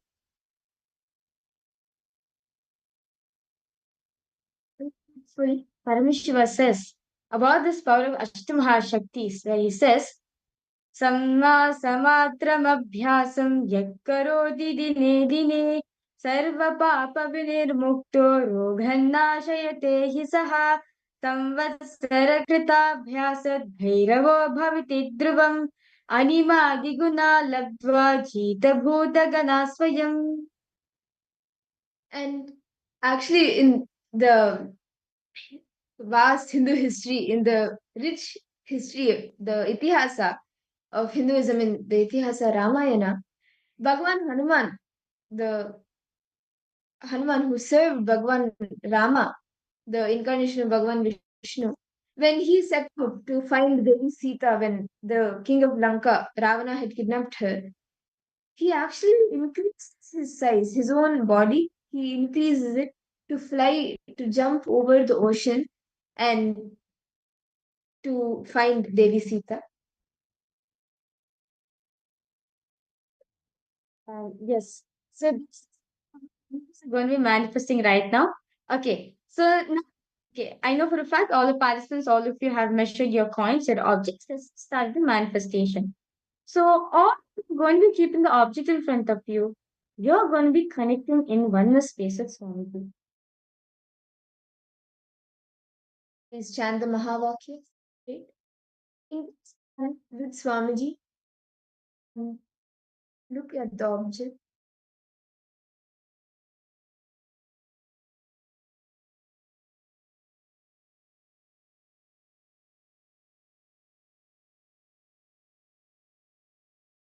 Just intensely connect to Swamiji and Mahabhaksha.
Yes. Om Nithyananda Paramashivoham. Om Nithyananda Paramashivoham. Om Nithyananda Paramashivoham. Om Nithyananda Paramashivoham. Om Nithyananda Paramashivoham. Om Nithyananda Paramashivoham. Om Nithyananda Paramashivoham. Om